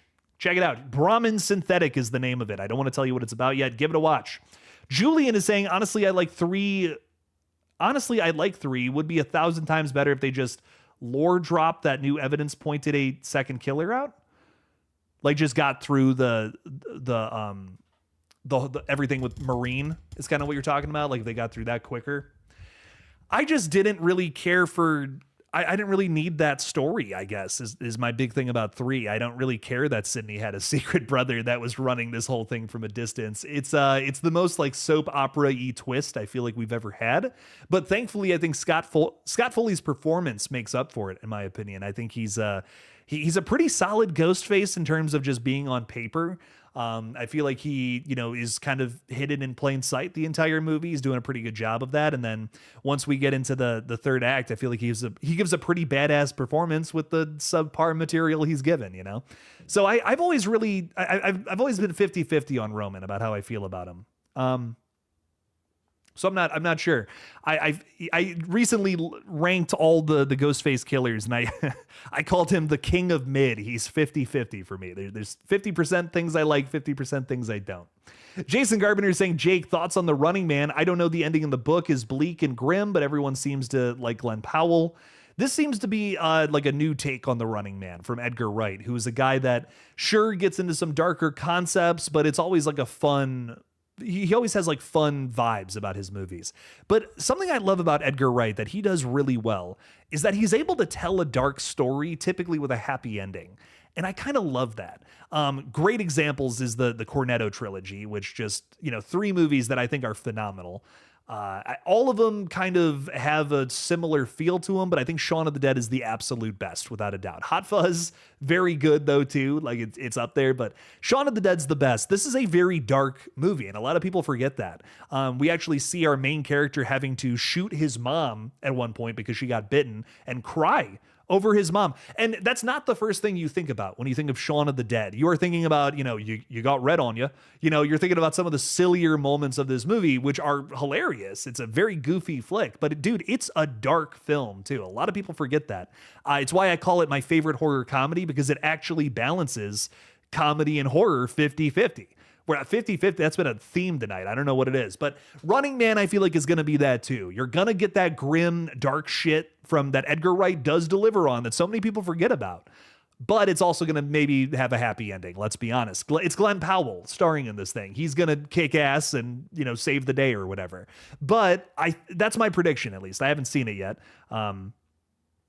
But my prediction is that it's probably going to have a happy ending, but we're going to go through some dark shit throughout the whole flick. We're going to see a very dystopian world, maybe holding up a mirror to current society is my guess. And I'm into that. I'm down for movies like that. The Running Man, I feel like, was made in the first place for that reason anyways. I think the best sci-fi finds a way to examine something about the real world. And the Running Man is no different, from Mr. King. So I'm really excited to see it. I think it's going to be good. And I think it's actually probably going to be better than the Schwarzenegger version, which is also kind of just It's not bad. I don't want to shit on it. It's a fun movie, but I don't think it's great. It's not like the best. Arnold has done better sci-fi horror movies, man. I mean, oh my God, Total Recall. Dude, Total Recall is a masterpiece. I don't care what anyone says. I love Paul Verhoeven movies. That's something I'm gonna start covering some of those over on Jakey Retro at some point. I love those movies, man. Starship Troopers, another one of my all-time favorites. RoboCop. Oh my God. I mean, dude, these are masterpieces of cinema.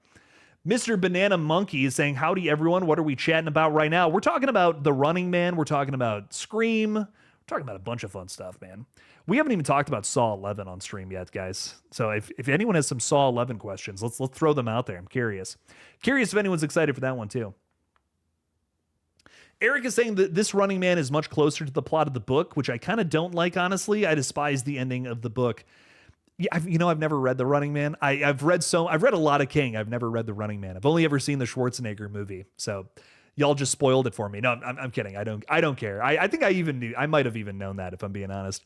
But yeah, I'm excited. I guess I don't know much about what this new movie is going to entail, but I am excited to see what Edgar Wright's take is going to be on it. I was 50-50 on Edgar Wright's last movie, Last Night in Soho. I think it's got a great cast. And a really interesting story, but overall, it's got a twist that you can kind of see from a mile away. But it does have some great stuff going on. I don't know. I'm on the fence. I'm on the fence about how I feel about that movie. But Last Night in Soho, that's one I want to revisit. I think that's the only Edgar Wright movie I'm kind of not crazy about, if I'm being honest. I love pretty much everything else he's made. I think has been gold. Kay is hanging out with us saying, Jake, Netflix just accidentally leaked the trailer for Stranger Things. Oh shit. So maybe we are getting the Scream trailer tomorrow. Did they really, man? Netflix, what you doing?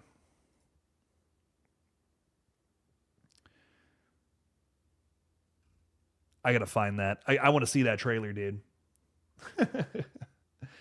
I'm excited for Stranger Things season 5. I've seen a lot of hate for it here, but we're gonna see what's up. We're gonna see what's up with it. I hope it's good. I hope it's a good way to close out the series.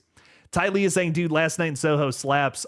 Things I love, dude. Again, performances spot on, very great. I think the cinematography is gorgeous. It's very Giallo inspired. The music, oh, phenomenal, dude. Anya Taylor-Joy singing Downtown is great. There's a lot of stylistic stuff about it that is like peak. But again, I guess I've never been crazy about the way it ends. Kind of my big thing about it. I remember like just even in the theater, I was just kind of like, what? Like, really? That's the ending? That's crazy. But I don't know. Maybe I need to watch it again. I've only ever seen it the one time. I need to revisit it for sure. Did you see my question from earlier? I left for a while ago. Was it answered? Antonis, I don't know. Throw it out there again. Maybe we'll get to it. Julian is saying, I meant in this new one or in her hopeful spinoff, Kirby drops that they have like DNA evidence showing Angelina was a killer. Because when you know lore like that, the movie changes. I would almost want that reveal to come in a flashback. Like, wouldn't it be kind of cool if like Angelina, we got a scene with Angelina and Roman as killers, like having a conversation during the events of Scream 3. I don't know. That might be kind of fun. I don't need that scene, but if we're gonna do it, that'd be kind of sick. That'd be kind of fun. Kay is saying, yes, they did. It's all over Twitter. Also, hey, everyone, I hope you are having a good, I can't read words, a good day, night, Jake, and everyone else. Thank you, Kay. Appreciate you a ton. I'm going to go to Twitter and try to find that. I'm curious if we can see it. Stranger Things season 5 trailer.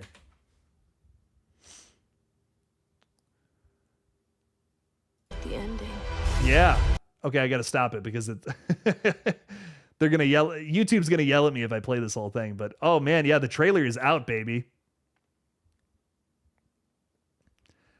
That's crazy. Maybe we will get the trailer for Scream tomorrow then. So, I don't know.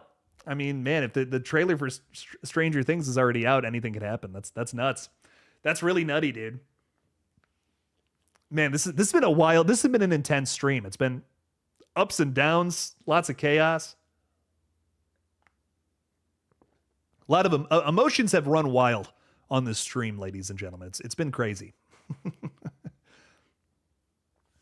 Houghton is saying, I love the opening to Scream 6 because 10 minutes into that movie, and you have no idea what's going on. You're already getting ghost face reveals. Scream 6's opening is maybe my favorite part of the whole flick. I love it. It's phenomenal. I couldn't agree more. That's probably my favorite part of the whole movie. It's great stuff. Antonis throwing $5 out there. Thank you, thank you, thank you. You're waiting for the black phone to come to digital. When do you think it'll be on digital? I did answer this question, dude. Thank you for the 5 though. I don't think it'll be on digital until probably in a couple of months. It is currently still in theaters, so they're probably not going to release it in digital anytime soon. But dude, go to the theaters, man. No one's going to the theaters anymore, you know? If you're supporting movies in theaters, whether it's the big ones or the small ones, you should support the small ones maybe more. But go to the theaters if you can, man. You know, like it's nearly a dying industry because of what the pandemic did to it. So if you can make it out to the theater, you know, rock and roll. I know I'm going to the theater this week to see Shelby Oaks finally. I still haven't seen that movie. So I got to take my own advice. I got to make it out there, support some of these smaller movies for sure. But if you can, you know, make it out to the theater, go check it out, man. It's totally worth your time. I think it's a really good watch. I don't know if it's better than the original, but I did really enjoy it quite a bit. Like, it is very much so a good watch. I don't think it'll come to digital for a couple of months too, and you don't want to wait that long. Where's the fun in that? But dude, thank you for the 5. I greatly appreciate you, Antonis. Thank you for the support. And I hope you get to see the movie soon. It's really fun. Very much so. I think it's a very solid 2025 horror flick for sure. I'm glad it's a sequel. I'm glad we got.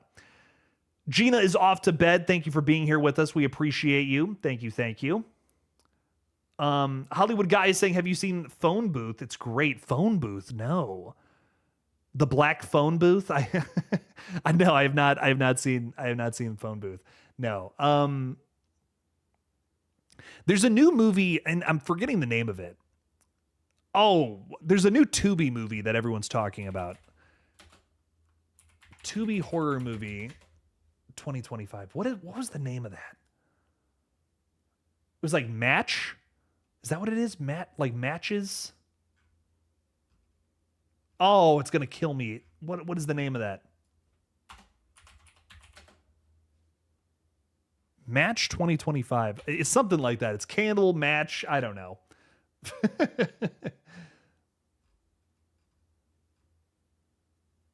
Yeah, it's a Tubi horror movie called Match. That's what it is. I've heard this was really good. This was like a weird movie that's been like it was kind of flying under the radar, but now people are starting to be like, oh, whoa, that was kind of good. Tubi originals have not been very good, in my opinion. I've yet to see one that's really blown me away.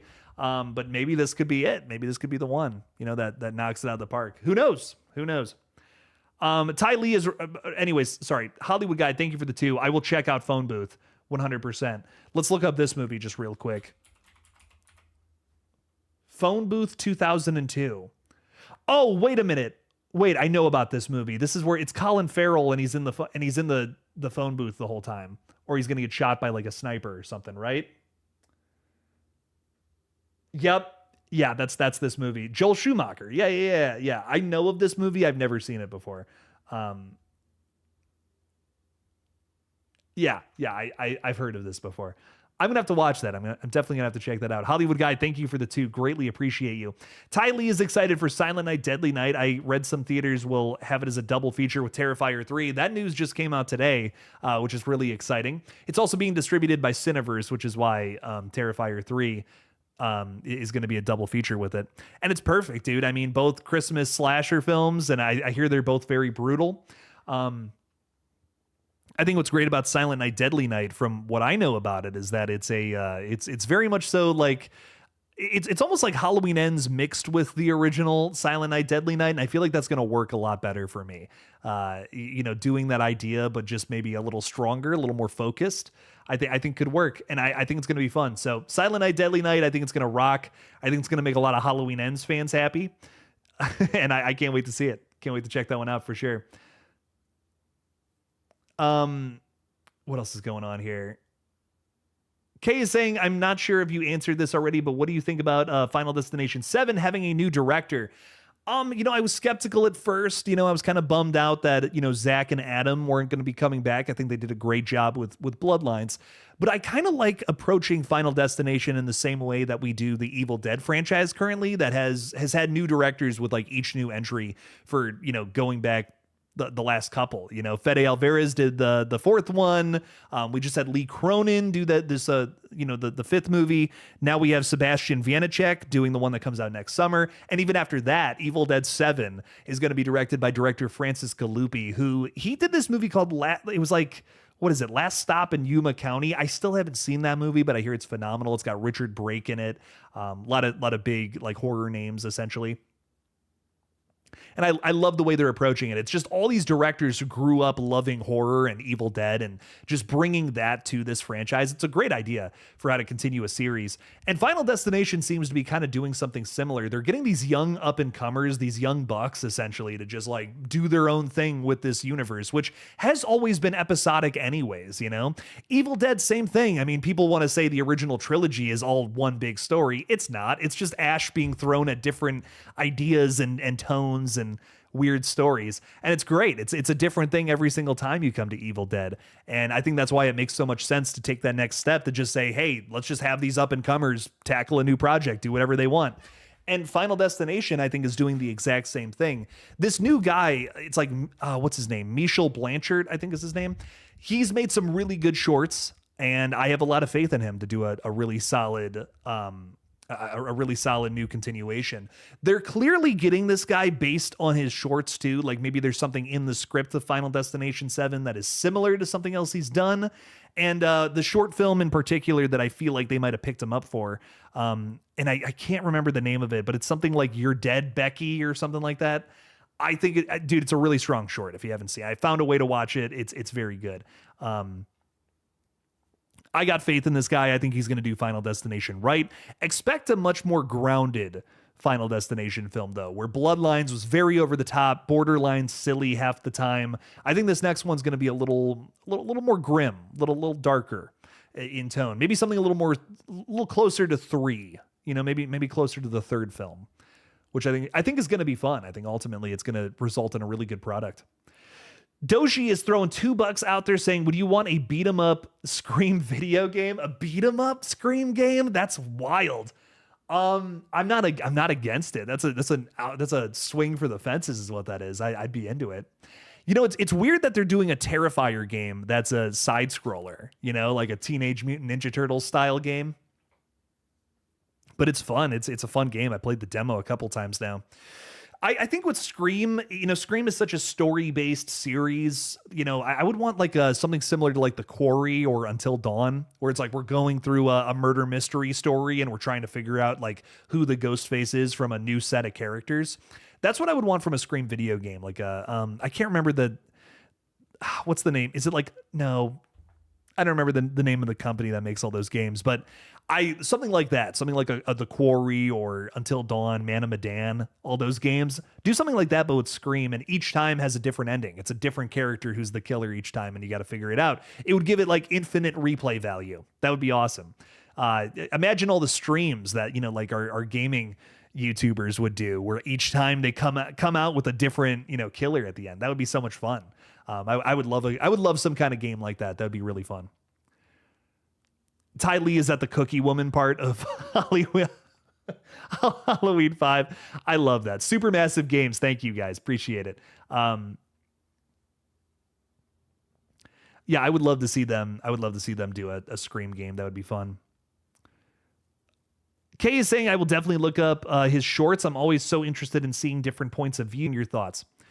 Yeah, Kay, I did a video talking a little bit about it not too long ago, too, if you want to just like it's a whole spiel from me, but it's a little more structured. I think it was like a month ago now. Yeah, it was like 3 weeks ago. It's a video called Final Destination 7 and Scream 7 updates. It's in there, kind of my whole spiel about this guy, why I have faith in him.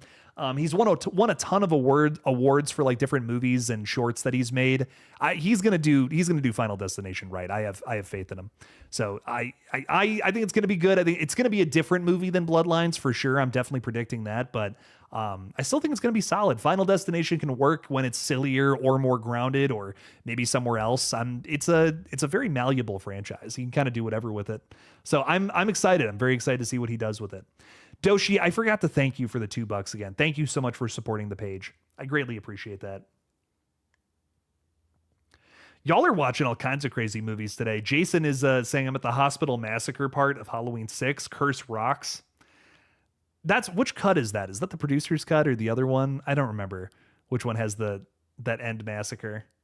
Because like, doesn't one of them not have that, right? Like they kind of don't have like the weird ending. I don't, man, it's been so long. It's theatrical cut. Okay, that's what it is. Yeah. It's been a minute since I've seen both of those cuts, man. I remember liking the producer's cut a little more, but I remember they both were kind of messy. I got to rewatch them though. It's been a minute. Been too long. Kyle Gordon is saying Tubi has really good choices on movies. What other free streaming platforms are also good? Have a great night. I love I want to make this very clear. I do love Tubi as a platform. They have a lot of great free movies on there. I'm talking specifically about Tubi originals, like movies that have been made for Tubi, not movies that Tubi acquired, because their catalog is like unmatched, dude. No, listen, don't get me wrong. Tubi's great, but they have these original movies that are kind of rough. I've seen like 2 or 3 of them, and like all of them have kind of disappointed me in one way, shape, or form. They're very low budget, and I don't, to my knowledge, I don't know if they've really been made by anybody, that I'm familiar with, or somebody who's done something kind of groundbreaking in horror. I could be wrong though. I haven't seen all of them for sure, but no, Tubi, no. This is no shade towards Tubi. I wish some of their originals were better, but I think I'm talking out of my ass because I hear this Match movie is phenomenal. So I was throwing that out there to see if anyone had seen it yet. I'm going to watch it in the next couple of weeks and probably do a little video on it. I am taking a break that first week of November, but I think something I'm going to do is from my couch, all these movies that I watch, I'm going to review them in little shorts. So stay tuned for that. It's just going to be me in my pajamas. That's what I'm going to do, because I need some time off, and YouTube gets really mad at me when I don't post for more than a couple of days now. I'm in a terrifying cyclical loop. It's wild. But anyways, Anthony Wallace is throwing something out here about Saw 11. I'm concerned for Saw 11, could be a different title, because of how they're going to want to make the film available to wider audiences so they don't have to rely on the sequels. The studio tried this with Saw 3D and it didn't work. May even alienate the fan base like it did with Saw 3D to a larger extent. The movie focused on too much on a new character, Bobby Dagan. I hear you. No, I don't disagree with that, Anthony. I think... I understand wanting a new audience when it has been so long since a new movie came out, but like we kind of just set up a new story, with Saw X. Like that's the weird thing about all this to me. To me, what it sounds like is that James Wan didn't really care for the story in Saw X and doesn't really want to follow that up. He wants to start like his own new thing. And I get that. The one thing that I feel is good about all this, though, is that they're definitely going to have John Kramer come back. And we have even heard from Tobin Bell himself recently that he plans on sticking around for whatever the next thing is in Saw. Because a lot of people have been wondering, like, dude, he's like 82, 83 or something now. How much longer is he going to be around? It's a horrible thing to bring up, but it is, unfortunately the truth.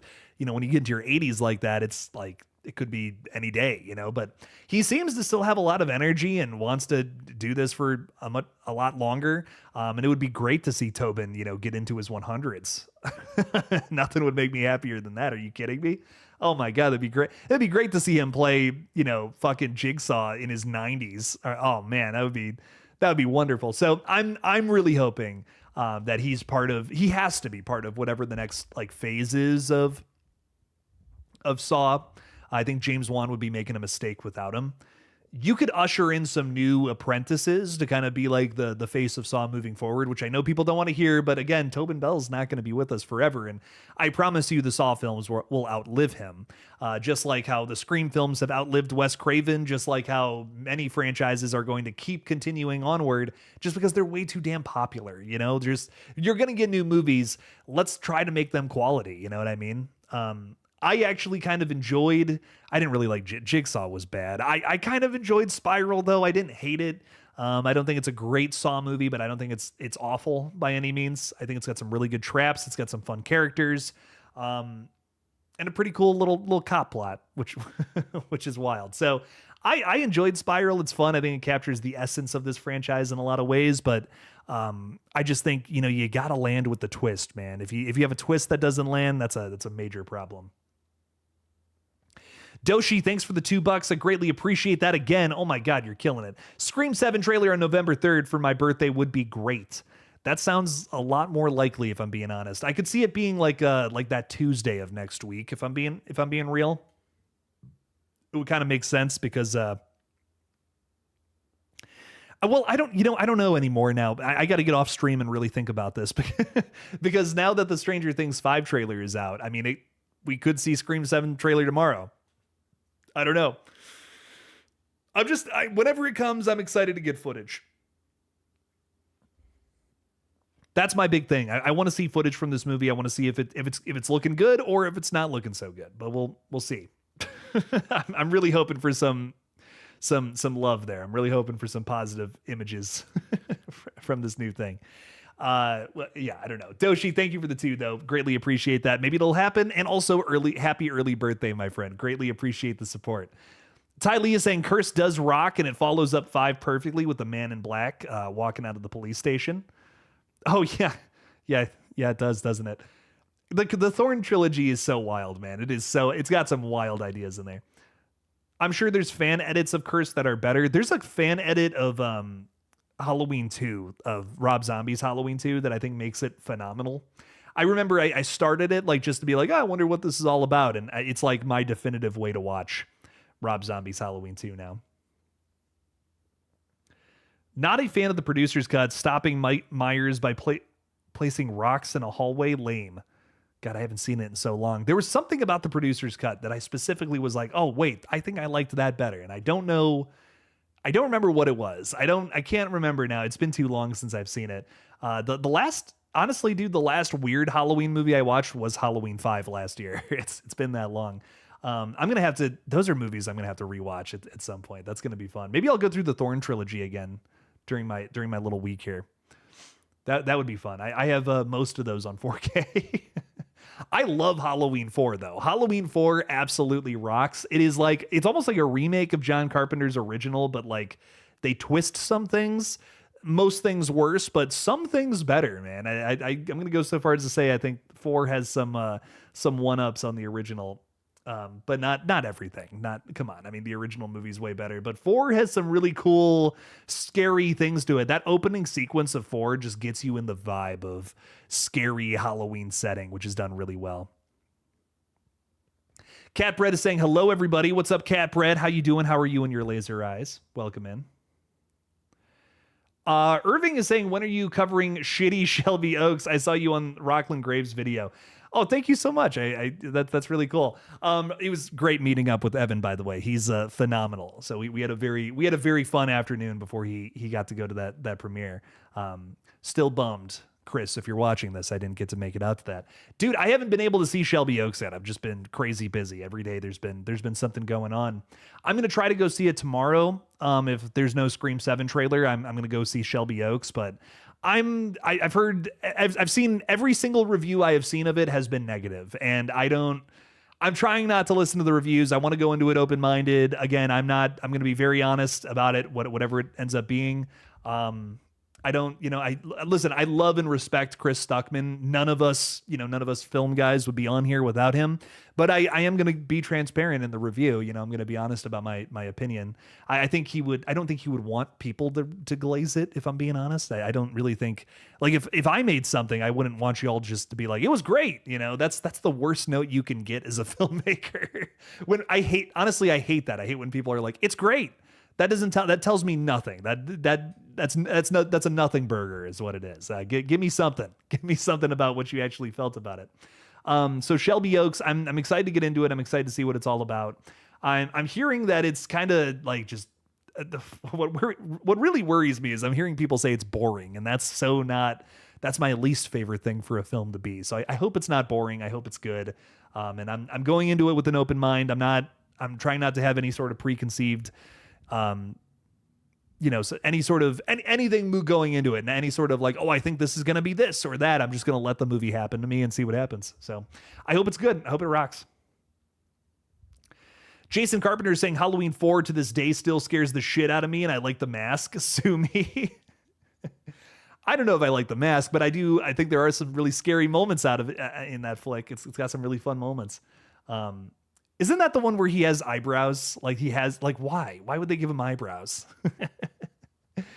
No one talks about The Fog from 1980, another great film. You would really like my new Halloween 3 video over on the retro page, dude. I just glazed The Fog so many times in that movie, or in that video, I mean. I just going on and on and on about how much I love The Fog. I'm going to have to do a video on that one day because, dude, you're so right. No one talks about that movie. It's the follow-up to Halloween.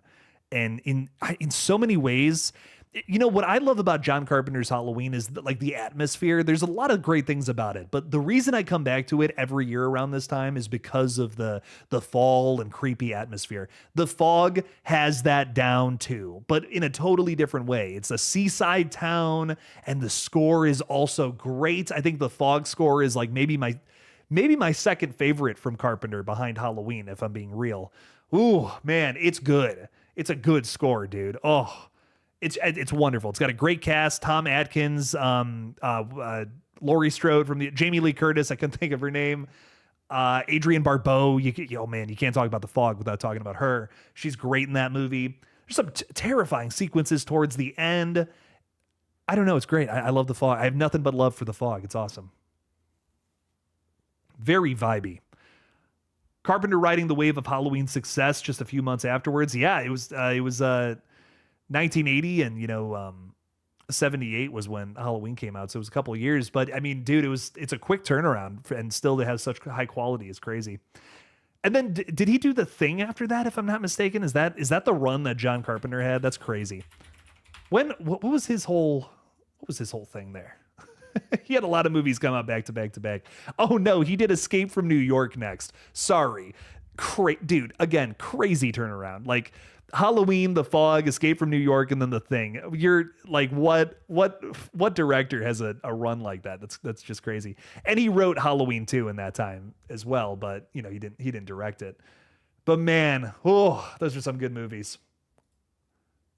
Also love They Live. They Live is also, that's 1988, but man, They Live is phenomenal. Good stuff. I was talking, I was going to make a short this week about why I think Carpenter doesn't like The Substance. And I don't really like, that shouldn't be the takeaway from that video. It's like, guys, who cares if he doesn't like The Substance, man? If he doesn't like it, fine.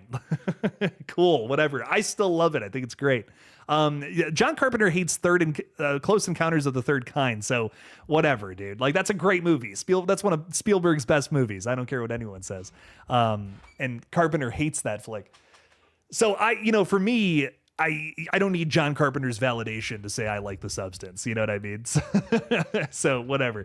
But what I'll say is why I think John didn't like it, the video I wanted to make. I decided not to. I'm not going to put this video out because, again, that shouldn't be the takeaway from Carpenter giving his take on new movies. But my whole thing was, it's not a very straightforward film, and a lot of his movies are very straightforward.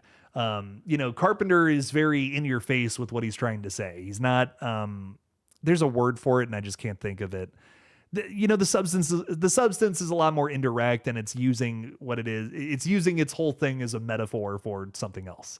And I think Carpenter maybe doesn't like that because he has a little energy of that in some of his films. But again, it's much more like just on the nose. It's much more like, oh yeah, no, this is what we're talking about.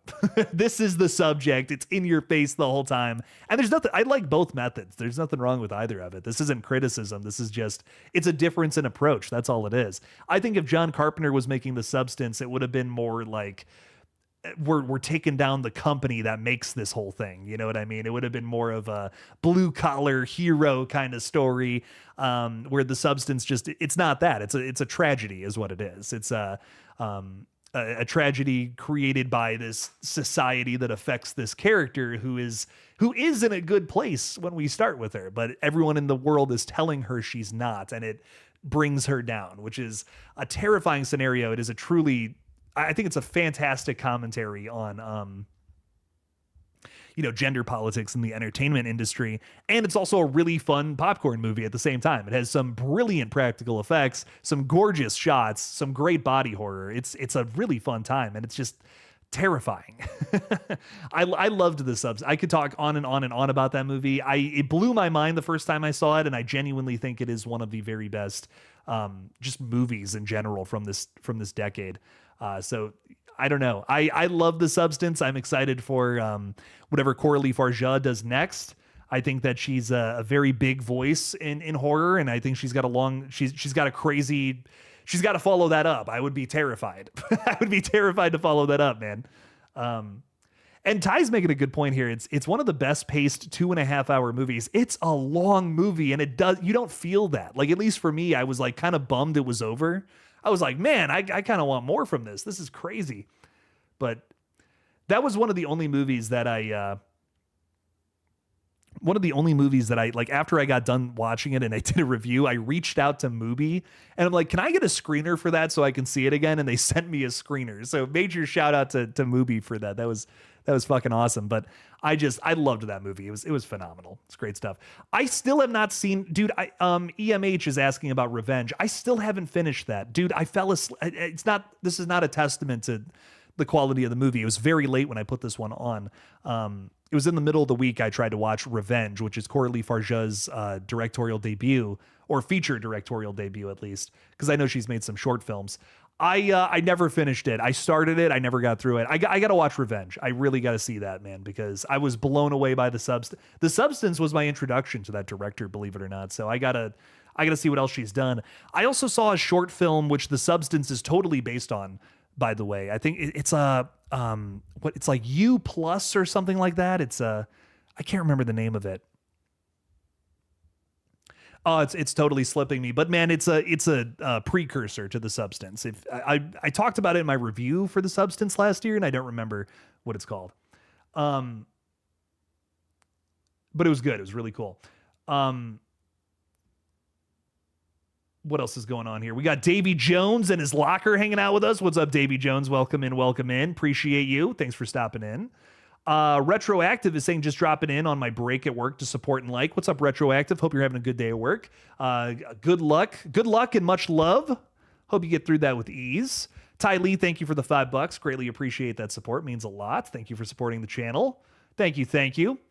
Gina saying people are getting shit if they give reviews on Shelby Oaks. By the way, Jake, Ken says there's people doing videos slagging people off. What? So be careful, because it's if you like or not.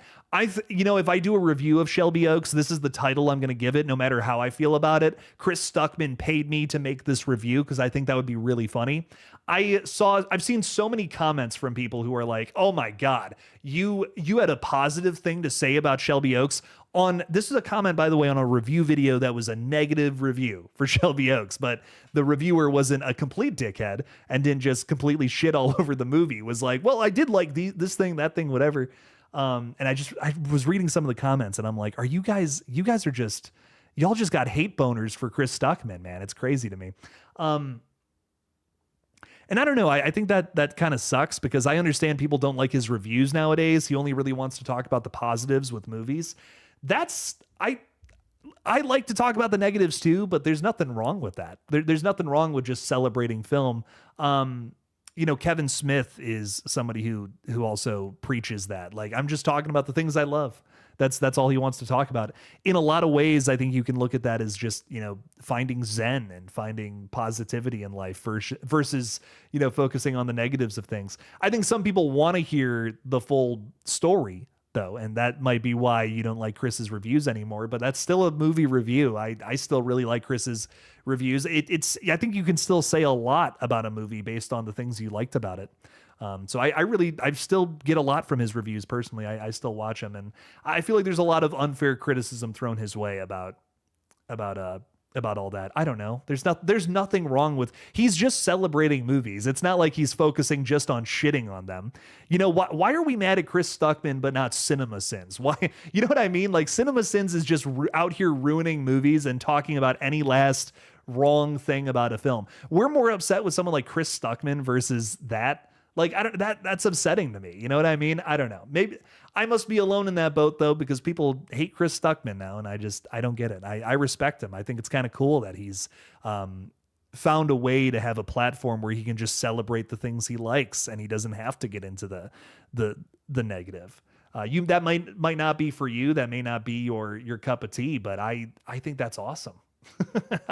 I wish I had something like that. I wish I had a place where I could just be positive and have fun. I mean, I have this and that's great. But I do, when I make my reviews, I can't help but get into the, into the negative or the things that I was like, oh man, why didn't you do this instead or whatever? So I can't help it. I can't help but get into that. Victor Cruz is saying, have you watched 7 Bloodstained Orchids? I haven't yet, but Victor, I'm taking a break next week. And I'm going to watch a ton of movies, a ton of the ones that you guys are recommending. I'm forcing myself to not work and to rest because I desperately need it. It has been an insane 3 months. I have gone very hard. I've sacrificed many of those weekends just to be able to, put food on the table essentially. But we're here. We've worked we've worked our way back, and I can finally say I'm almost done with this whole move. Hopefully when I come back to, I will have a renovated set. You might have noticed that there's a lot of trash hanging out behind me, and we haven't had a whole lot of time to fix this whole place up. And we've been in here for 3 whole months. But I'm going to fix up the set. It's going to look nice. It's going to be all pretty when I come back. I hope it's going to be one of my projects on my break, and I'm really excited. I'm really excited to get things moving, take the next step for the channels, and it's going to be a lot of fun. So very good stuff. Jake, Discord watch party. Erica, we totally got to do that sometime. I would love to make that happen. We're going to start doing watch parties over on in the Discord at some point. Erica and I have talked a little bit about that. So if that's something you're interested in, definitely stop on by. It's gonna be a good time. We're going to schedule some of those when I come back as well. I'm just I'm trying to get through. I'm trying to get through this week, and then I just want to kind of step away from everything. I'm feeling very burnt out. It's been an insane couple of months, so I gotta step away from everything for a little while and just kind of fall in love with movies again. I guess it's where I'm at. But guys, I greatly appreciate you supporting the page. I greatly appreciate you guys hanging out with us tonight and talking a little horror. Tomorrow, hopefully, we're talking about the Scream 7 trailer. That'd be really exciting. We've been talking about kind of the same things regarding Scream and all that for a long time. Scary Movie 6, I'm also very excited for. Can't wait to see some action from that. A brand new trailer. But no matter what happens tomorrow, we are talking about the Scream 7 trailer. So stop on by it at 5 o'clock tomorrow. We'll be live on this page, kind of getting into some of that. It's going to be a very good time. And I'm excited. It's going to be a really fun stream. We're either going to be talking about predictions or things we just saw in that bad boy. So stop on by at 5 tomorrow. Thank you guys so much for hanging out. And as always, don't forget to kill it out there, y'all. Peace out, everybody.